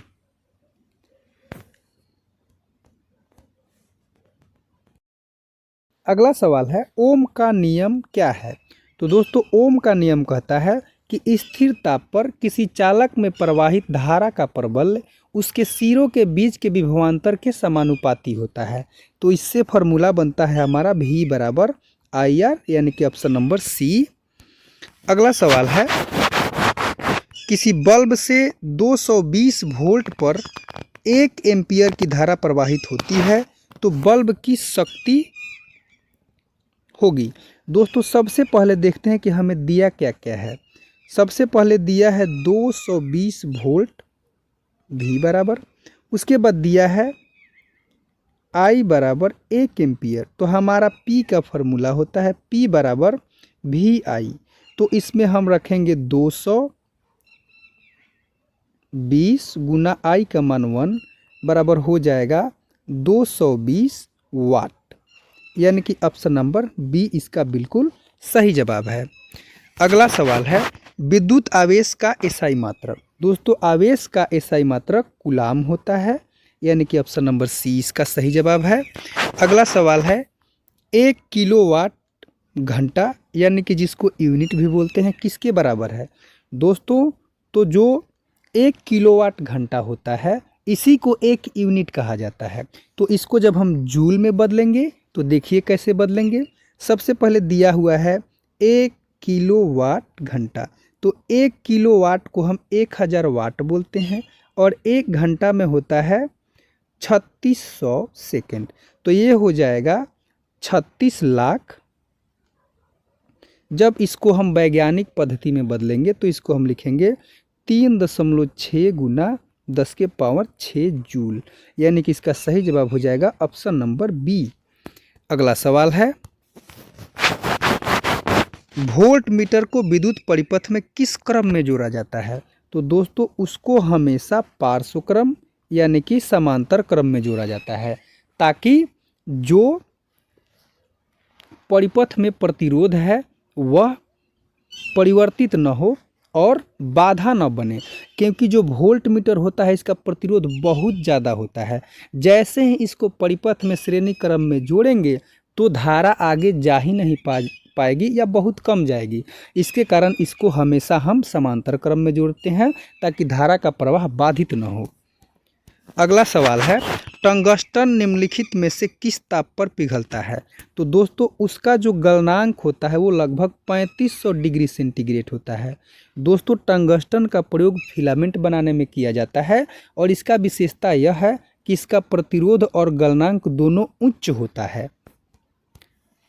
अगला सवाल है, 1 एम्पियर की धारा कहलाती है? तो दोस्तों 1 एम्पियर की धारा का मतलब होता है जब किसी बिंदु से 1 सेकेंड में 1 कूलाम आवेश प्रवाहित होती है तो उस धारा को 1 एम्पियर कहते हैं। तो ये हो जाएगा ऑप्शन नंबर सी, यानी कि 1C/1S। अगले सवाल को देखते हैं, विद्युत बल्ब का तंतु यानी कि फिलामेंट किस धातु का बना होता है? तो हम अभी बताए हैं कि वह टंगस्टन का बना होता है और इसकी विशेषता यह है कि इसका गलनांक और प्रतिरोध दोनों उच्च होता है। अगला सवाल है, किसी चालक के सिरों के बीच विभवांतर भी और प्रतिरोध R हो तो प्रभावित धारा का मान क्या होगा। दोस्तों हमें पता है कि हमारा ओम का नियम कहता है V बराबर IR, तो यहाँ से धारा का मान निकालेंगे तो I बराबर हो जाएगा V बटा R। तो इसका सही जवाब हो जाएगा ऑप्शन नंबर सी। अगले सवाल को देखते हैं, समांतर क्रम में जुड़े प्रतिरोधों के लिए निम्नलिखित में से कौन सी राशि समान रहती है। दोस्तों अगर समांतर क्रम में प्रतिरोध जुड़े हैं, मान लीजिए R1, R2, R3, तो इसमें विभवांतर जो है वो समान रहेगा लेकिन धारा का मान अलग रहेगा। तो इसका सही जवाब हो जाएगा ऑप्शन नंबर बी। अगला सवाल है, श्रेणी क्रम में जुड़े प्रतिरोधों के लिए निम्नलिखित में से कौन सी राशि समान रहती है। तो उसमें विद्युत धारा का मान समान होता है तथा विभवांतर अलग अलग होते हैं।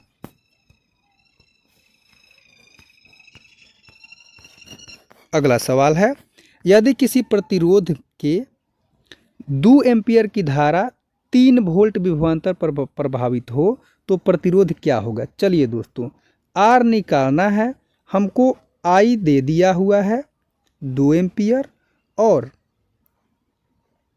विभवांतर भी दे दिया हुआ है 3 वोल्ट। तो हमें पता है कि V बराबर होता है IR, तो R बराबर हो जाएगा हमारा V बटा I। तो हमारा V है 3, I है 2, तो 3/2 यानी कि 1.5 ओम, जो कि ऑप्शन नंबर बी में दिया हुआ है। अगला सवाल है, विद्युत ऊर्जा का व्यापारिक मात्रक। दोस्तों तो विद्युत ऊर्जा का व्यापारिक मात्रक यूनिट होता है जिसको 1 किलोवाट घंटा भी बोला जाता है। अगला सवाल है, 1 जूल का मान होता है। तो दोस्तों 1 जूल जो है वो बराबर होता है 0.24 कैलोरी के। चलिए अगले सवाल को देखते हैं, जूल प्रति कूलाम किसके बराबर है। दोस्तों जो जूल प्रति कूलाम है वह एम्पियर के बराबर होता है। देखिए क्योंकि हमें पता है कि आवेशों के प्रवाह के दर को विद्युत धारा कहते हैं। है जूल प्रति कूलाम क्या है। तो दोस्तों अगर इसकी बात करें तो हम आपको एक बात बता दें कि जब 1 कूलाम आवेश को एक बिंदु से दूसरे बिंदु तक ले जाने में 1 जूल ऊर्जा खर्च होती है तो उसको हम 1 वोल्ट कहते हैं। तो इसका सही जवाब हो जाएगा J/C जो है वह 1 वोल्ट के बराबर है। चलिए अगले सवाल को देखते हैं, किसी चालक का प्रतिरोधकता निर्भर करता है। चलिए दोस्तों तो जो प्रतिरोधकता है वह लंबाई पर बिल्कुल, अनुप्रस्थ काट के क्षेत्रफल पर बिल्कुल, चालक की प्रकृति पर बिल्कुल। तो इसका सही जवाब हो जाएगा ऑप्शन नंबर डी सभी पर। अगला सवाल है, घरों में विद्युत परिपथ क्या होता है। तो घरों में विद्युत परिपथ समांतर क्रम होता है ताकि सभी उपकरणों को समान वोल्टेज मिले और एक उपकरण बंद हो जाए तो दूसरा चलते रहे। अगला सवाल है, 220 वोल्ट पर परिचालित 100 वाट के बल्ब का प्रतिरोध होगा। चलिए दोस्तों तो इसको सॉल्व करते हैं। तो हमें पता है सबसे पहले दिया हुआ है V बराबर 220 वोल्ट और P बराबर 100 वाट, R बराबर वाट। तो हमारा फॉर्मूला होता है P बराबर V²/R। तो अब हम इस फॉर्मूले में रखते हैं। तो V का मान है हमारा 220 गुना 220 बटा जो R है वो नहीं दिया हुआ है तो R इधर आ जाएगा P के जगह पे और P आ जाएगा यहाँ। तो अब P का हम मान रखेंगे 100। तो 2 जीरो से 2 जीरो कट जाएगा, 22 में 22 से गुना करेंगे तो हमारा आ जाएगा 448 ओम। चलिए दोस्तों अगले सवाल को देखते हैं, 1 ओम और 2 ओम के प्रतिरोध को समांतर क्रम में जोड़ने पर समतुल्य प्रतिरोध क्या होगा। तो दोस्तों जब समांतर क्रम में जोड़ेंगे तो हमारा 1/R बराबर हो जाएगा 1/1 प्लस 1/2, तो बराबर हो जाएगा नीचे 2, 1 से 2 तो 2 प्लस 1, तो 1/R बराबर 3/2, तो R बराबर हो जाएगा 2/3, यानी कि 0.67 ओम इसका सही जवाब हो जाएगा। अगला सवाल है 1 मिली ओम बराबर होता है। तो दोस्तों 1 मिली ओम जो होता है, 1 मिली ओम 1 ओम के 1000वें भाग को कहते हैं। तो ये हो जाएगा हमारा 1/10⁻³ जो ऊपर जाएगा तो हो जाएगा, नहीं दोस्तों इसी फॉर्म में दिया है तो ये 1/10⁻³ ओम के बराबर हो जाएगा। इसको चाहे तो हम 10⁻³ ओम भी लिख सकते हैं। अगला सवाल है विद्युत हीटर में किस पदार्थ का उपयोग करते हैं। तो दोस्तों हम उसमें उपयोग करते हैं निक्रोम का। अगर हम दोस्तों निक्रोम की बात करें तो यह बहुत ही उच्च गलनांक वाला और बहुत ज़्यादा प्रतिरोध वाला पदार्थ होता है। इसमें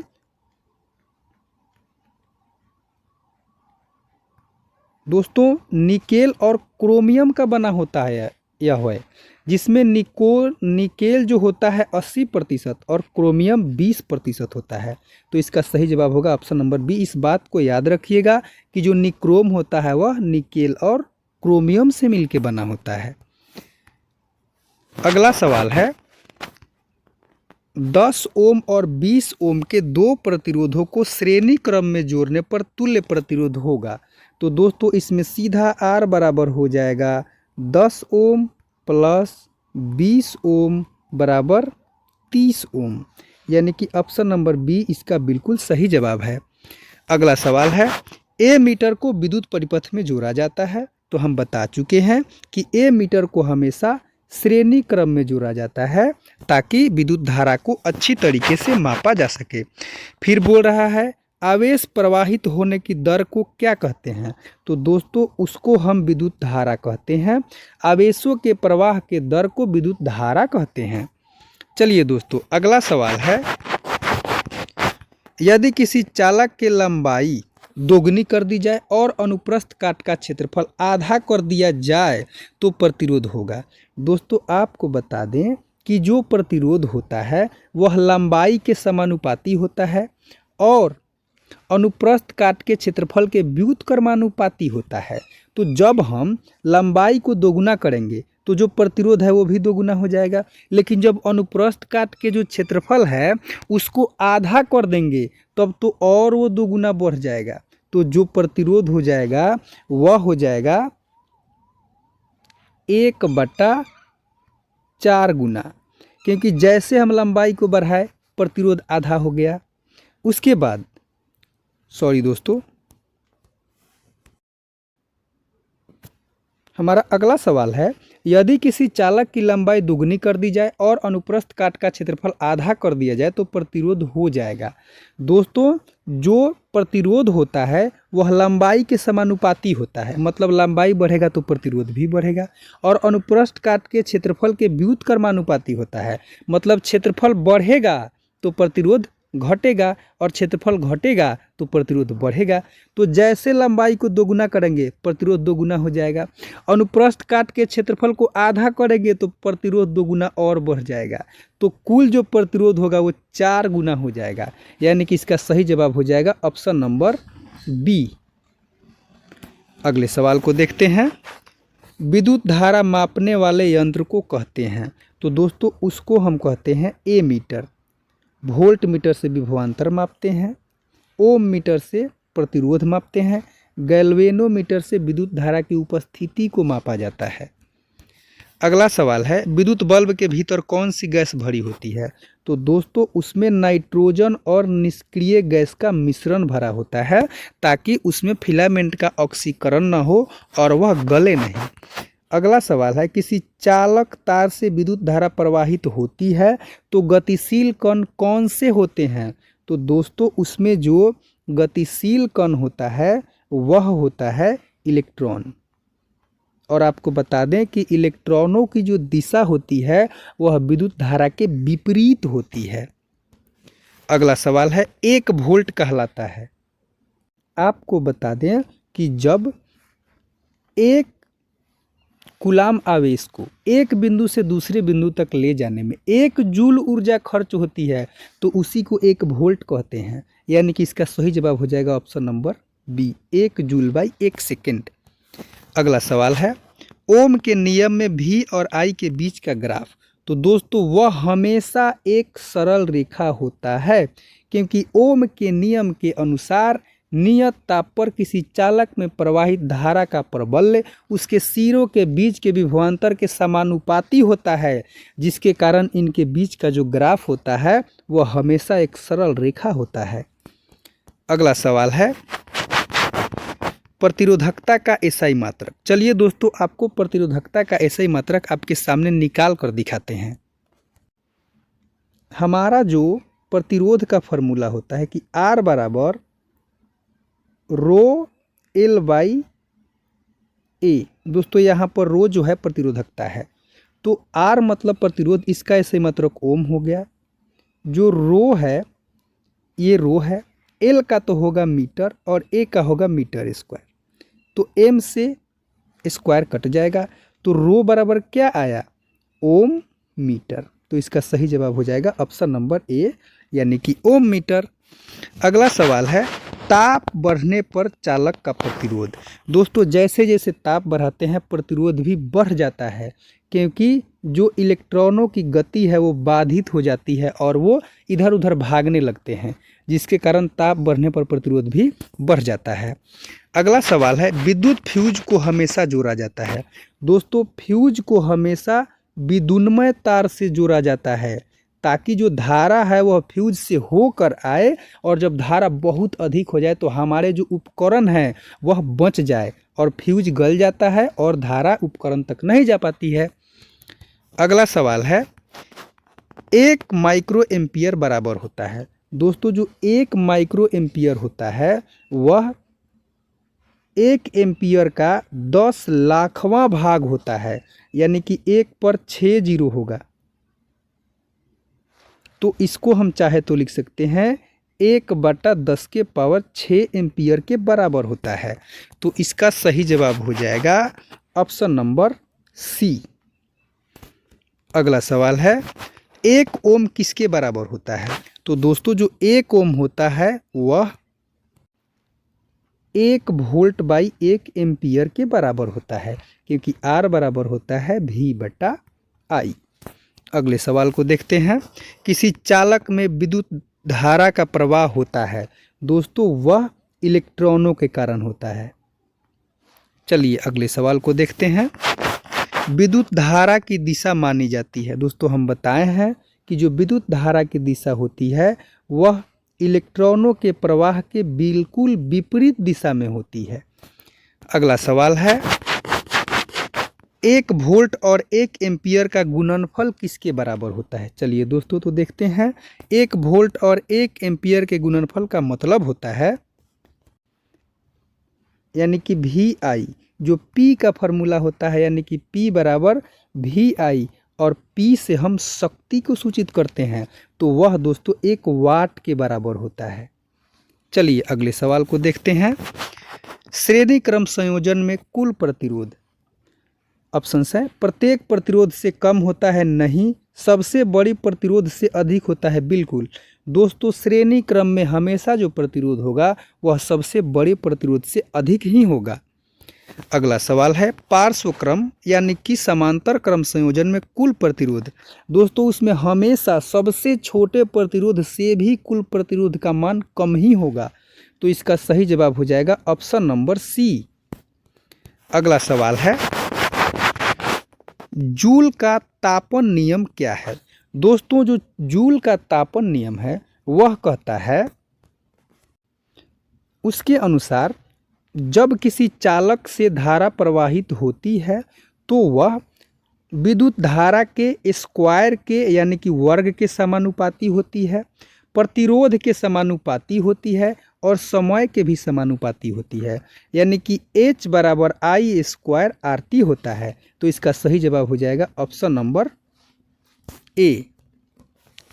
अगला सवाल है, एक इलेक्ट्रॉन पर कितना आवेश होता है? तो दोस्तों सबसे पहले इलेक्ट्रॉन पर ऋणात्मक आवेश होता है, तो उसमें तो ऋणात्मक होगा। उसके बाद 1.6 गुना 10 के पावर 19 कूलाम। तो इसका सही जवाब हो जाएगा ऑप्शन नंबर ए। यही प्रोटॉन की बात होती तो उस पर भी इतना ही आवेश होता है, लेकिन वह पॉजिटिव होता है। अगला सवाल है, चुंबकीय क्षेत्र का एसआई मात्रक। दोस्तों चुंबकीय क्षेत्र का एसआई मात्रक टेस्ला होता है, और आपको बता दें कि टेस्ला बहुत बड़ा मात्रक है। तो इसका एक छोटा मात्रक भी होता है जिसको गॉस कहते हैं, और गॉस और टेस्ला में यह संबंध है कि 10,000 गॉस बराबर 1 टेस्ला होता है। अगला सवाल है, विद्युत धारा उत्पन्न करने की युक्ति को क्या कहते हैं? तो दोस्तों उसको हम जनित्र कहते हैं, यानी कि जनरेटर। अगला सवाल है, डायनेमो किस प्रकार की धारा प्राप्त होती है? दोस्तों डायनेमो से हमेशा एसी धारा मिलती है, यानी कि प्रत्यावर्ती धारा। अगला सवाल है, विद्युत चुंबकीय प्रेरण की खोज किसने की? तो इसका खोज किए थे फैराडे, जिनका पूरा नाम माइकल फैराडे था। अगला सवाल है, चुंबकीय फ्लक्स का एसआई मात्रक। दोस्तों चुंबकीय फ्लक्स का एसआई मात्रक वेबर होता है, जिसको WB से सूचित किया जाता है। अगला सवाल है, विद्युत मोटर परिवर्तित करता है। तो दोस्तों विद्युत मोटर वह युक्ति है जो विद्युत ऊर्जा को यांत्रिक ऊर्जा में परिवर्तित करता है। अगला सवाल है, फ्लेमिंग के वाम हस्त नियम में अंगूठा किस दिशा को इंगित करता है? दोस्तों तो जो अंगूठा होता है वह बल की दिशा को इंगित करता है। दोस्तों फ्लेमिंग के वाम हस्त नियम यह कहता है कि जब हम अपने लेफ्ट हैंड यानी कि बाएं हाथ के 3 उंगलियों मध्य, तर्जनी और अंगूठा को एक दूसरे से 90 डिग्री पर फैलाते हैं, तो जो मिडिल वाला उंगली होता है वह विद्युत धारा की दिशा को, तर्जनी चुंबकीय क्षेत्र की दिशा को, और जो अंगूठा होता है वह बल की दिशा को बताता है। तो इसी प्रकार इसका सही जवाब हो जाएगा ऑप्शन नंबर ए। अगला सवाल है, चुंबक के भीतर चुंबकीय क्षेत्र रेखाओं की दिशा होती है। दोस्तों चुंबक के भीतर चुंबकीय क्षेत्र रेखाएं जो होती है, मान लीजिए कि ये नॉर्थ, ये साउथ पोल, तो चुंबक के भीतर जो चुंबकीय क्षेत्र रेखाएं हैं वो हमेशा साउथ से नॉर्थ की ओर जाती है, यानी कि दक्षिणी ध्रुव से उत्तर की ओर। अगला सवाल है, किसी सीधी लंबी धारावाही परिनालिका के भीतर चुंबकीय क्षेत्र। दोस्तों जो चुंबकीय क्षेत्र होता है वह सभी बिंदुओं पर एक समान होता है। अगला सवाल है, घरेलू विद्युत परिपथ में उदासीन तार का रंग। दोस्तों उदासीन तार का जो रंग होता है वह काला होता है, और ग्राउंडेड वाला का हरा होता है, और लाल जो होता है वह विद्युन्मय तार का होता है, यानी कि लाइव वायर का। अगला सवाल है, किसी प्रोटॉन का निम्नलिखित में से कौन सा गुण किसी चुंबकीय क्षेत्र में मुक्त गति करते समय परिवर्तित हो जाता है? तो दोस्तों उसका जो है वेग और संवेग दोनों बदल जाता है, तो इसमें C और D दोनों होगा। अगला सवाल है, विद्युत चुंबक बनाने के लिए प्रायः किस छड़ का उपयोग होता है? तो दोस्तों इसमें नर्म लोहा का प्रयोग करते हैं। नर्म लोहा की बात करें तो इसको आसानी से मतलब चुंबक बनाया जा सकता है और फिर अचुंबक भी बनाया जा सकता है, इसीलिए इसमें नर्म लोहा का प्रयोग करते हैं।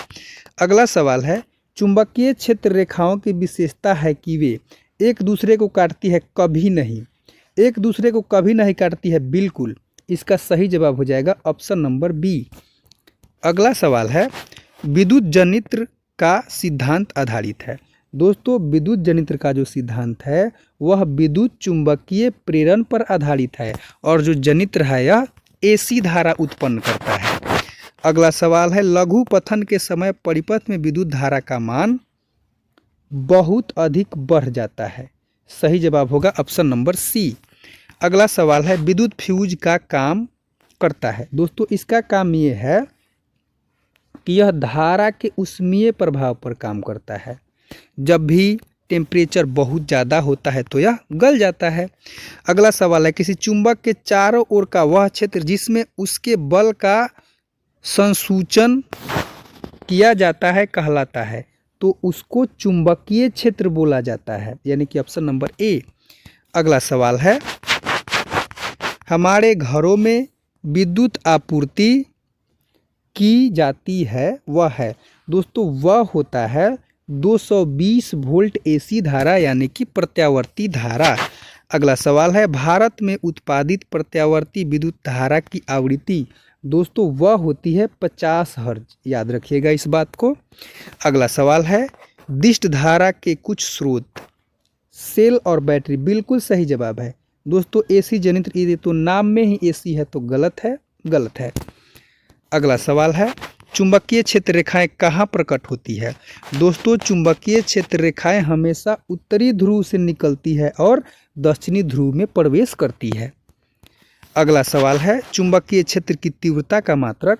दोस्तों वह होता है न्यूटन प्रति एम्पियर मीटर, जिसको टेस्ला भी कहा जाता है। अगला सवाल है गैल्वेनोमीटर का उपयोग किया जाता है। तो दोस्तों इसका उपयोग किया जाता है विद्युत धारा की उपस्थिति ज्ञात करने के लिए। दोस्तों आपको बता दें कि जो गैल्वेनोमीटर होता है यह बहुत कम मात्रा की विद्युत धारा की माप करता है, जिससे हम केवल ये पता लगाते हैं कि वहाँ पर विद्युत धारा उपस्थित है या नहीं। तो इसका सही जवाब हो जाएगा कि विद्युत धारा की उपस्थिति ज्ञात करने में हम इसका उपयोग करते हैं। अगला सवाल है पृथ्वी का चुंबकीय क्षेत्र किस दिशा में होता है। तो दोस्तों जो पृथ्वी का चुंबकीय क्षेत्र है वह उत्तर दक्षिण दिशा में है, यानी कि ऑप्शन नंबर ए इसका बिल्कुल सही जवाब है। अगला सवाल है किसी चुंबकीय क्षेत्र में रखी छड़ चुंबक पर लगने वाले बल की दिशा ज्ञात की जाती है। तो दोस्तों उसको हम ज्ञात करते हैं मैक्सवेल के दक्षिणावर्त पेंच के नियम से। सॉरी दोस्तों उसको हम ज्ञात करते हैं फ्लेमिंग के वामहस्त नियम से। अगला सवाल है किसी धारावाही तार के चारों ओर चुंबकीय क्षेत्र उत्पन्न होता है, यह किसने पता लगाया। दोस्तों यह पता लगाया था ऑस्ट्रेड ने। दोस्तों वह क्या किया था कि एक धारावाही तार था, उसके पास में एक कंपास को ले गया तो वह तो विचलित हो गया, जिसके बाद उसने कहा कि भाई इससे जो है चुंबकीय क्षेत्र उत्पन्न हो रहा है क्योंकि यह कंपास को विचलित कर रहा है। अगला सवाल है एक गतिशील आवेश उत्पन्न करता है। दोस्तों वह विद्युत और चुंबकीय क्षेत्र दोनों उत्पन्न करता है। अगला सवाल है परिनालिका के अंदर चुंबकीय क्षेत्र रेखाएं दोस्तों समांतर और सीधी होती है और बिल्कुल एक दूसरे को नहीं काटती है। अगला सवाल है विद्युत चुंबकीय प्रेरण की घटना। दोस्तों जो यह घटना है वह चुंबक और कुंडली के बीच सापेक्ष गति के कारण कुंडली में प्रेरित विद्युत धारा उत्पन्न करती है। चलिए अगले सवाल को देखते हैं विद्युत घंटी किस सिद्धांत पर कार्य करती है। तो दोस्तों विद्युत घंटी विद्युत धारा के चुंबकीय प्रभाव पर काम करती है। अगला सवाल है विद्युत चुंबक में क्रोड बनाने के लिए सबसे उपयुक्त सामग्री है। तो दोस्तों वह है नर्म लोहा। अगला सवाल है चुंबकीय क्षेत्र का मात्रक टेस्ला किसके बराबर है। तो दोस्तों जो टेस्ला है वह न्यूटन प्रति एम्पियर मीटर के बराबर है। अगला सवाल है विद्युत धारा की दिशा और चुंबकीय क्षेत्र की दिशा दोनों एक दूसरे के लंबवत हो तो चालक पर लगने वाले बल की दिशा दोस्तों वो फिर से इन दोनों के लंबवत हो जाएगी, यानी कि ऑप्शन नंबर सी इसका बिल्कुल सही जवाब है। अगला सवाल है विद्युत जनित्र में ऊर्जा का रूपांतरण होता है। दोस्तों इसमें यांत्रिक ऊर्जा को विद्युत ऊर्जा में बदला जाता है क्योंकि जो जनरेटर होता है वह हमें विद्युत ऊर्जा ही तो देता है। अगला सवाल है निम्नलिखित में से कौन सा एक चुंबकीय क्षेत्र द्वारा विचलित नहीं होता। दोस्तों प्रोटॉन होता है क्योंकि इस पे धनावेश होता है, इलेक्ट्रॉन होता है क्योंकि इस पे ऋणावेश होता है, अल्फा कण भी होता है क्योंकि इस पे 2 इकाई ध्रुव आवेश होता है। न्यूट्रॉन नहीं होता है क्योंकि इस पे कोई आवेश नहीं होता है। तो इसका सही जवाब हो जाएगा ऑप्शन नंबर डी। अगला सवाल है, किसी भी चुंबकीय क्षेत्र में स्थित एक तार में प्रवाहित धारा के कारण चुंबकीय क्षेत्र की दिशा ज्ञात करने के लिए किस नियम का उपयोग किया जाता है? तो दोस्तों उसके लिए हम फ्लेमिंग के वाम हस्त का प्रयोग करते हैं। अगला सवाल है, दिष्ट धारा की आवृत्ति कितनी होती है, यानी कि डीसी की आवृत्ति कितनी होती है? दोस्तों आपको बता दें कि डीसी की आवृत्ति 0 होती है, यानी कि इसकी कोई आवृत्ति नहीं होती है क्योंकि यह हमेशा एक ही दिशा में प्रवाहित होती है। तो याद रखिएगा इस बात को कि डीसी की आवृत्ति 0 होती है। अगला सवाल है, लघु पतन के समय विद्युत परिपथ में विद्युत धारा का मान अचानक बढ़ जाता है। सही है। अगला सवाल है, चुंबकीय क्षेत्र का मात्रक गॉस किस मात्रक के तुल्य है? तो दोस्तों वह न तो वेबर के तुल्य है, न टेस्ला के तुल्य है, न न्यूटन के तुल्य है, यानी कि इनमें से कोई नहीं। आपको बता दें कि 1 टेस्ला बराबर होता है 10,000 गॉस, तो यह इसमें से किसी के भी तुल्य नहीं है। अगला सवाल है, चुंबकीय क्षेत्र का व्यवहारिक मात्रक। दोस्तों चुंबकीय क्षेत्र का व्यवहारिक मात्रक टेस्ला होता है। अगला सवाल है, विद्युत चुंबकीय प्रेरण में प्रेरित आवेश निर्भर नहीं करता। चलिए ऑप्शन देखते हैं। चुंबकीय क्षेत्र के परिवर्तन पर करता है, कुंडली के फेरों की संख्या पर करता है, समय के परिवर्तन पर नहीं, इसी पर निर्भर नहीं करता। तो इसका सही जवाब हो जाएगा ऑप्शन नंबर सी। अगला सवाल है, गतिशील चुंबक के कारण चालक में उत्पन्न प्रेरित धारा की दिशा किस नियम से ज्ञात की जाती है? तो दोस्तों इसके लिए हम फ्लेमिंग के वामहस्त नियम का प्रयोग करते हैं। अगला सवाल है, 2 चुंबकीय क्षेत्र रेखाएं एक दूसरे को प्रतिच्छेद करती है, कभी भी प्रतिच्छेद नहीं करती है, यानी कि सही जवाब है ऑप्शन नंबर बी। अगला सवाल है, घरेलू वायरिंग में 3 तार होते हैं, एक विद्युन्मय, एक उदासीन और एक भूसंपर्कित। इनमें से किस तार में धारा की आवृत्ति 0 होती है? तो दोस्तों इसमें भूसंपर्कित तार में धारा की आवृत्ति 0 होती है। इनके कलर की बात करें तो विद्युन्मय का रेड, उदासीन का ग्रीन और भूसंपर्कित का उदासीन का ब्लैक और भूसंपर्कित का ग्रीन होता है। इसको भी याद रखिएगा। अगला सवाल है, एक छड़ चुंबक को लंबाई के अनुदिश 2 बराबर भागों में काटने पर प्रत्येक भाग में कितने ध्रुव होंगे? दोस्तों प्रत्येक भाग में हमेशा 2 ही ध्रुव होगा। आप उसको कितनाहू बार काटिए, हर भाग का 2 ध्रुव बन जाएगा। अगला सवाल है, किसी कुंडली में प्रेरित विद्युत वाहक बल ईएमएफ इलेक्ट्रोमैग्नेटिक फोर्स का मान उसमें से गुजरने वाले चुंबकीय फ्लक्स के परिवर्तन के दर के दोस्तों समानुपाती होता है, यानी कि इसका सही जवाब हो जाएगा ऑप्शन नंबर ए। अगला सवाल है, घरों में विद्युत दुर्घटना किसके कारण होती है? ऑप्शंस है फ्यूज तार के कारण, लघु पतन के कारण, ओवरलोडिंग के कारण। दोस्तों फ्यूज तार तो बचाता है, लघु पतन के कारण, ओवरलोडिंग के कारण, यानी कि सही जवाब हो जाएगा बी और सी दोनों के कारण। अगला सवाल है, किसी परिनालिका में चुंबकीय क्षेत्र का मान दोस्तों फेरों की संख्या के व्युत्क्रमानुपाती नहीं, धारा के व्युत्क्रमानुपाती नहीं, फेरों की संख्या के अनुक्रमानुपाती होती है। मतलब जितने अधिक फेरे होंगे चुंबकीय क्षेत्र का मान उतना ही अधिक होगा। अगला सवाल है, विद्युत चुंबकीय प्रेरण की घटना। दोस्तों इसका सही जवाब होगा कुंडली तथा चुंबक के बीच सापेक्ष गति के कारण कुंडली में प्रेरित विद्युत धारा उत्पन्न करती है, यानी कि ऑप्शन नंबर सी। अगला सवाल है, चुंबक के सजातीय ध्रुवों के बीच, याद रखिएगा हमेशा सजातीय ध्रुवों के बीच हमेशा प्रतिकर्षण और विपरीत ध्रुवों के बीच आकर्षण होता है। अगला सवाल है, ऊर्जा का सबसे विशाल और अंतिम स्रोत दोस्तों वह सूर्य है। इसके बाद निम्नलिखित में से कौन सा ऊर्जा स्रोत सौर ऊर्जा के व्युत्पन्न नहीं है? दोस्तों तो भूतापीय है, पवन है, जैव है, नाभिकीय ऊर्जा, यानी कि इसका सौर ऊर्जा से लेना देना नहीं है। अगला सवाल है, निम्नलिखित में से कौन सा जीवाश्म ईंधन नहीं है? तो दोस्तों पेट्रोल है, प्राकृतिक गैस है, कोयला है, बायोगैस नहीं है। तो इसका सही जवाब हो जाएगा ऑप्शन नंबर डी। अगला सवाल है, कौन सा ऊर्जा स्रोत नवीकरणीय है? दोस्तों नवीकरणीय वह स्रोत होता है जिसको दोबारा बनाया जा सकता है, और अनवीकरणीय का मतलब जिसको दोबारा नहीं बनाया जा सकता है। तो कोयला अनवीकरणीय, पेट्रोल भी अनवीकरणीय, प्राकृतिक गैस भी अनवीकरणीय, लेकिन पवन ऊर्जा नवीकरणीय है। तो इसका सही जवाब हो जाएगा ऑप्शन नंबर सी। अगला सवाल है, बायोगैस का मुख्य घटक? तो दोस्तों इसका मुख्य घटक मीथेन होता है।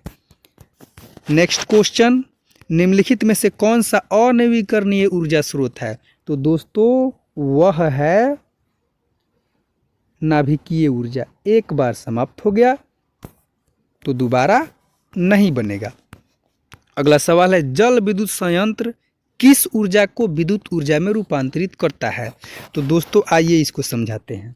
यह स्थितिज ऊर्जा को विद्युत ऊर्जा में बदलता है। अब पूछिए कैसे? देखिए, जब जल विद्युत संयंत्र बनता है तो बहुत सारे जल के मात्रा को बांध बनाकर रोक दिया जाता है, तो वह स्थितिज ऊर्जा के रूप में संरक्षित हुई मान लीजिए। इसके बाद अब इसको खोला जाएगा तो यह गतिज ऊर्जा में बदली। उसके बाद यहाँ पे टरबाइन लगा रहता है, यह गतिज ऊर्जा इसको घुमाएगी, तो अब गतिज ऊर्जा जो है काइनेटिक एनर्जी में बदल गई, यानी कि यांत्रिक ऊर्जा में बदल गई। अब इसी यांत्रिक ऊर्जा से जो यह टरबाइन है इससे जनित्र जुड़ा होता है। अब जनित्र क्या करेगा कि इस यांत्रिक ऊर्जा को बदल देगा विद्युत ऊर्जा में। तो देखिए क्या हुआ, पहले स्थितिज ऊर्जा, फिर गतिज ऊर्जा, फिर यांत्रिक ऊर्जा, और फिर यांत्रिक ऊर्जा से विद्युत ऊर्जा। तो अगर इसका हम सीधा सीधा अर्थ देखें तो यही होगा कि स्थितिज ऊर्जा को विद्युत ऊर्जा में बदला जा रहा है। तो इसका सही जवाब हो जाएगा ऑप्शन नंबर सी। हमारा अगला सवाल है, सौर कुकर के लिए कौन सा दर्पण सर्वाधिक उपयुक्त है? तो दोस्तों उसके लिए अवतल दर्पण उपयुक्त है, क्योंकि अवतल दर्पण जो है मुख्य फोकस के समांतर आती प्रकाश की किरणों को एक जगह अभिसरित कर देता है, यानी कि इकट्ठा कर देता है, जिसके उसका ताप बढ़ जाता है और इसी के कारण सौर कुकर में खाना बन जाता है। अगला सवाल है, सौर सेल बनाने के लिए किस अर्धचालक का उपयोग किया जाता है? तो दोस्तों उसमें हम सिलिकॉन का उपयोग करते हैं। अगला सवाल है, नाभिकीय ऊर्जा प्राप्त करने हेतु क्या आवश्यक है? दोस्तों तो उसके लिए आवश्यक है यूरेनियम। ये सवाल भी बार बार पूछता है, ठीक से याद कर लीजिएगा। बोल रहा है, पवन विद्युत जनित्र में पवन की चाल कम से कम कितनी होनी चाहिए? तो पवन की चाल कम से कम 15 किलोमीटर प्रति घंटा होनी चाहिए। अगला सवाल है, निम्नलिखित में से कौन सा ऊर्जा स्रोत अंततः सौर ऊर्जा से संबंधित नहीं है? पवन ऊर्जा है, जीवाश्म ऊर्जा भी है, ज्वारीय ऊर्जा भी है, भूतापीय ऊर्जा नहीं है। तो इसका सही जवाब हो जाएगा ऑप्शन नंबर बी। याद रखिएगा दोस्तों, दो ऊर्जा स्रोत पवन ऊर्जा से संबंधित यानी कि सौर ऊर्जा से संबंधित रही है जी, एक है भूतापीय और एक है नाभिकीय। अगला सवाल है, जीवाश्म ईंधन की ऊर्जा का वास्तविक स्रोत? दोस्तों सूर्य।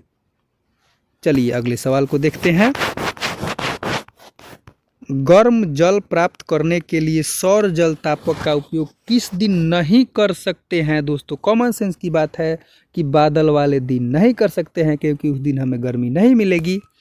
अगला सवाल है, नाभिकीय विखंडन को नियंत्रित करने में किसका उपयोग होता है? तो दोस्तों उसके लिए हम कैडमियम की छड़ का उपयोग करते हैं। अगर नाभिकीय विखंडन की बात करें तो वैसी प्रक्रिया जिसमें किसी भारी नाभिक पर न्यूट्रॉनों की बमबारी करके उसको तोड़ दिया जाता है, उसी को नाभिकीय विखंडन कहते हैं। अगला सवाल है, ग्लोबल वार्मिंग के लिए निम्नलिखित में से कौन सी गैस उत्तरदायी है? तो दोस्तों उसके लिए उत्तरदायी है कार्बन डाइऑक्साइड यानी कि CO2। अगला सवाल है, लकड़ी को वायु की सीमित आपूर्ति में जलाने पर क्या बनता है? तो उससे बनता है चारकोल। अगला सवाल है, ऊर्जा के सभी रूप में अंततः कौन सा स्रोत शामिल है? बार बार यह क्वेश्चन आ रहा है, एग्जाम में भी जरूर आएगा, तो वह स्रोत है सूर्य।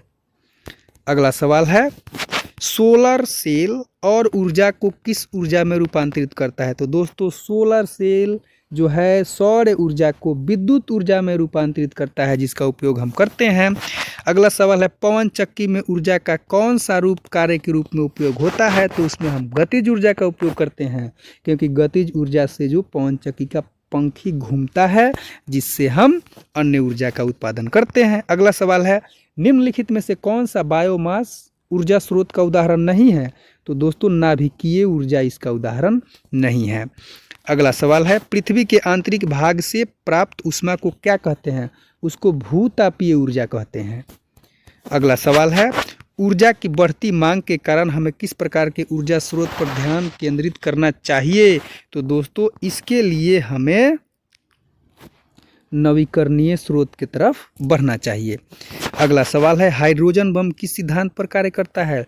तो दोस्तों हाइड्रोजन बम नाभिकीय संलयन के सिद्धांत पर काम करता है, याद रखिएगा।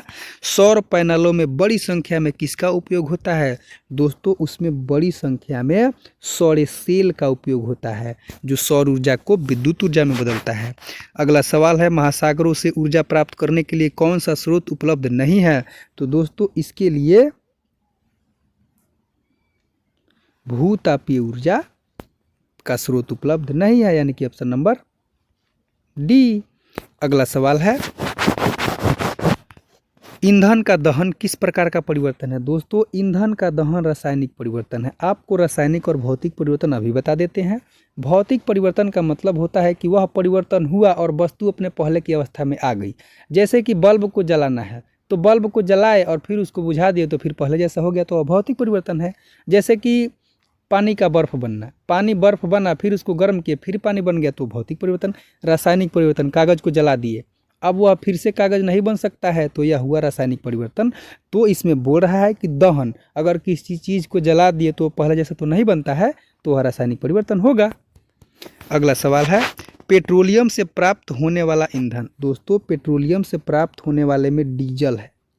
आपको बता दें कि दोस्तों पेट्रोलियम एक प्रकार का क्रूड ऑयल यानी कि कच्चा तेल होता है, जिससे पेट्रोल बनता है, एलपीजी बनता है, डीजल बनता है, जहाज का तेल बनता है, किरोसिन तेल बनता है, और दोस्तों इसी से लास्ट में जो कचरा बन जाता है उससे अलकतरा बनता है, जिससे रोड बनाया जाता है।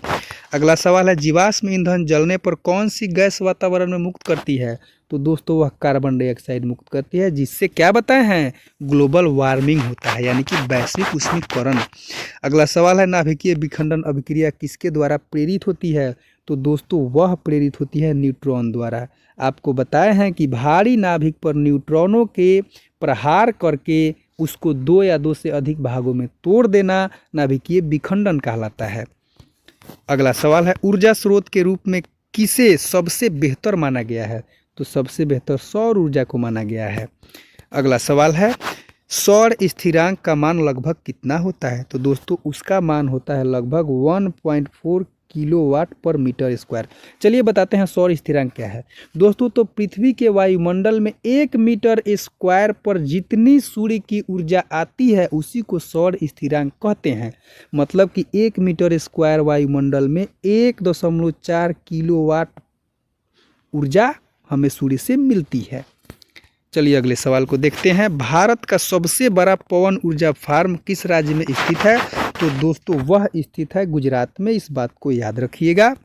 अगला सवाल है महासागरीय तापीय ऊर्जा संयंत्र OTEC कब कार्य करता है? दोस्तों वह तब कार्य करता है जब सतह और 2 किलोमीटर की गहराई तक के जल के तापमान में 20 डिग्री सेंटीग्रेड या उससे अधिक का अंतर हो, यानी कि ऑप्शन नंबर ए इसका बिल्कुल सही जवाब है। हमारा अगला सवाल है निम्नलिखित में से कौन सी गैस बायोगैस संयंत्र में उत्पन्न नहीं होती? तो दोस्तों इसमें कार्बन मोनोऑक्साइड उत्पन्न नहीं होता है। अगला सवाल है कोयला का सबसे उत्तम प्रकार कौन सा है? चलिए आपको कोयला के प्रकार को याद करने का ट्रिक अभी बता देते हैं। देखिए कोयला का 4 प्रकार होता है। एंथ्रासाइट, बिटुमिनस, लिग्नाइट, पीट। एंथ्रासाइट ए से, बिटुमिनस बी से, लिग्नाइट एल से और पीट पी से। तो ए सबसे पहले आता है, तो सबसे अच्छा एंथ्रासाइट, उसके बाद बिटुमिनस और उससे खराब लिग्नाइट और सबसे खराब पीट। तो पूछ रहा है सबसे अच्छा कौन है? तो सबसे अच्छा एंथ्रासाइट है, यानी कि ऑप्शन नंबर डी हमारा सही है। अगला सवाल है सूर्य अपनी ऊर्जा कहाँ से प्राप्त करता है? तो दोस्तों सूर्य में नाभिकीय संलयन होता है, याद रखिएगा। और इसी सिद्धांत पर कार्य करता है हाइड्रोजन बम। अगला सवाल है, बायोमास ऊर्जा का एक प्रमुख स्रोत है। तो दोस्तों इसका प्रमुख स्रोत है जैव मात्रा यानी कि लिविंग मैटर। अगला सवाल है, एक कूलाम किसके बराबर होता है। तो दोस्तों जो एक कूलाम होता है वह बराबर होता है 4.2 जूल के। अगला सवाल है, ऊर्जा का गैर पारंपरिक स्रोत क्या है। दोस्तों गैर पारंपरिक स्रोत पवन ऊर्जा है। अगला सवाल है, एक अच्छा ईंधन क्या है। चलिए देखते हैं। जिसका ऊष्मीय मान उच्च हो बिल्कुल, जो धुआं रहित जलता हो बिल्कुल, जिसका ज्वलन ताप उच्च हो बिल्कुल, यानी कि सही जवाब है ऑप्शन नंबर डी। इसमें से सारे सही हैं। अगला सवाल है, सूर्य की ऊर्जा का उपयोग करने के लिए हमें निम्नलिखित में से किसका उपयोग करना चाहिए। तो हमें उपयोग करना चाहिए सौर पैनल का, जो सौर ऊर्जा को विद्युत ऊर्जा में बदल दे। अगला सवाल है, बायोगैस संयंत्र में अपशिष्ट को क्या कहते हैं। तो अपशिष्ट को उसमें स्लरी यानी कि खाद कहते हैं, याद रखिएगा। अगला सवाल है, नाभिकीय शक्ति का एक बड़ा खतरा क्या है। दोस्तों इसका खतरा यह है कि जो इससे अपशिष्ट बनता है ना, उसका निपटान करना बड़ा मुश्किल है, यानी कि सही जवाब है ऑप्शन नंबर बी। अगला सवाल है, जीवाश्म ईंधन को जलने पर क्या होता है। तो दोस्तों जब यह जलता है ना जीवाश्म ईंधन, तो अम्लीय वर्षा होगा, ग्रीन हाउस प्रभाव होगा, प्रदूषण होगा, यानी कि सब होगा। अगला सवाल है, सौर तापन युक्तियां आमतौर पर किस रंग की होती है। तो दोस्तों वह आमतौर पर होती है काला रंग का, क्योंकि जो दोस्तों काला रंग है यह सारे रंग के प्रकाश को अवशोषित कर लेता है, किसी को परावर्तित ही नहीं करता है, जिससे गर्मी ज़्यादा होता है। अगला सवाल है, भारत में पवन ऊर्जा से विद्युत उत्पादन करने वाला प्रमुख राज्य कौन सा है। तो दोस्तों वह है तमिलनाडु। अगर गुजरात होता तो गुजरात लगाते, नहीं है तो हमारा तमिलनाडु बिल्कुल सही है। अगला सवाल है, किसी ऊर्जा स्रोत को उत्तम ईंधन कब कहा जाता है। जब वह सस्ता हो, जो आसानी से उपलब्ध हो, जिसका कैलोरी मान उच्च हो। सही जवाब है ऑप्शन नंबर डी, बिल्कुल सारा ऑप्शन इसमें सही है। अगला सवाल है, टरबाइन को घुमाने के लिए किसका उपयोग किया जाता है। तो दोस्तों इसमें हम उपयोग करते हैं गर्म हवा का, जल का, भाप का, यानी कि इसका भी सही जवाब हो जाएगा ऑप्शन नंबर डी, यानी कि सबका। अगला सवाल है, कोयले और पेट्रोलियम को जलाने पर कौन सा प्रदूषण होता है। तो दोस्तों इससे होता है वायु प्रदूषण। हमें आशा है कि आपको हमारा यह वीडियो बहुत अच्छा लगा होगा। दोस्तों हमने इस प्रकार से एक्सप्लेन कर दिया कि अब आपको कोई डाउट नहीं होगा। आप चाहते हैं कि आपके पास इसी प्रकार से सारा सब्जेक्ट का ऑब्जेक्टिव पहुंच जाए, ताकि आप अपने एग्जाम में सारा ऑब्जेक्टिव को आराम से बना लें। तो आप हमारे चैनल को सब्सक्राइब कर लीजिए, वीडियो को अपने दोस्तों के साथ शेयर कीजिए और लाइक कीजिए, और हमारे आने वाले वीडियो को ज़रूर देखिए। धन्यवाद।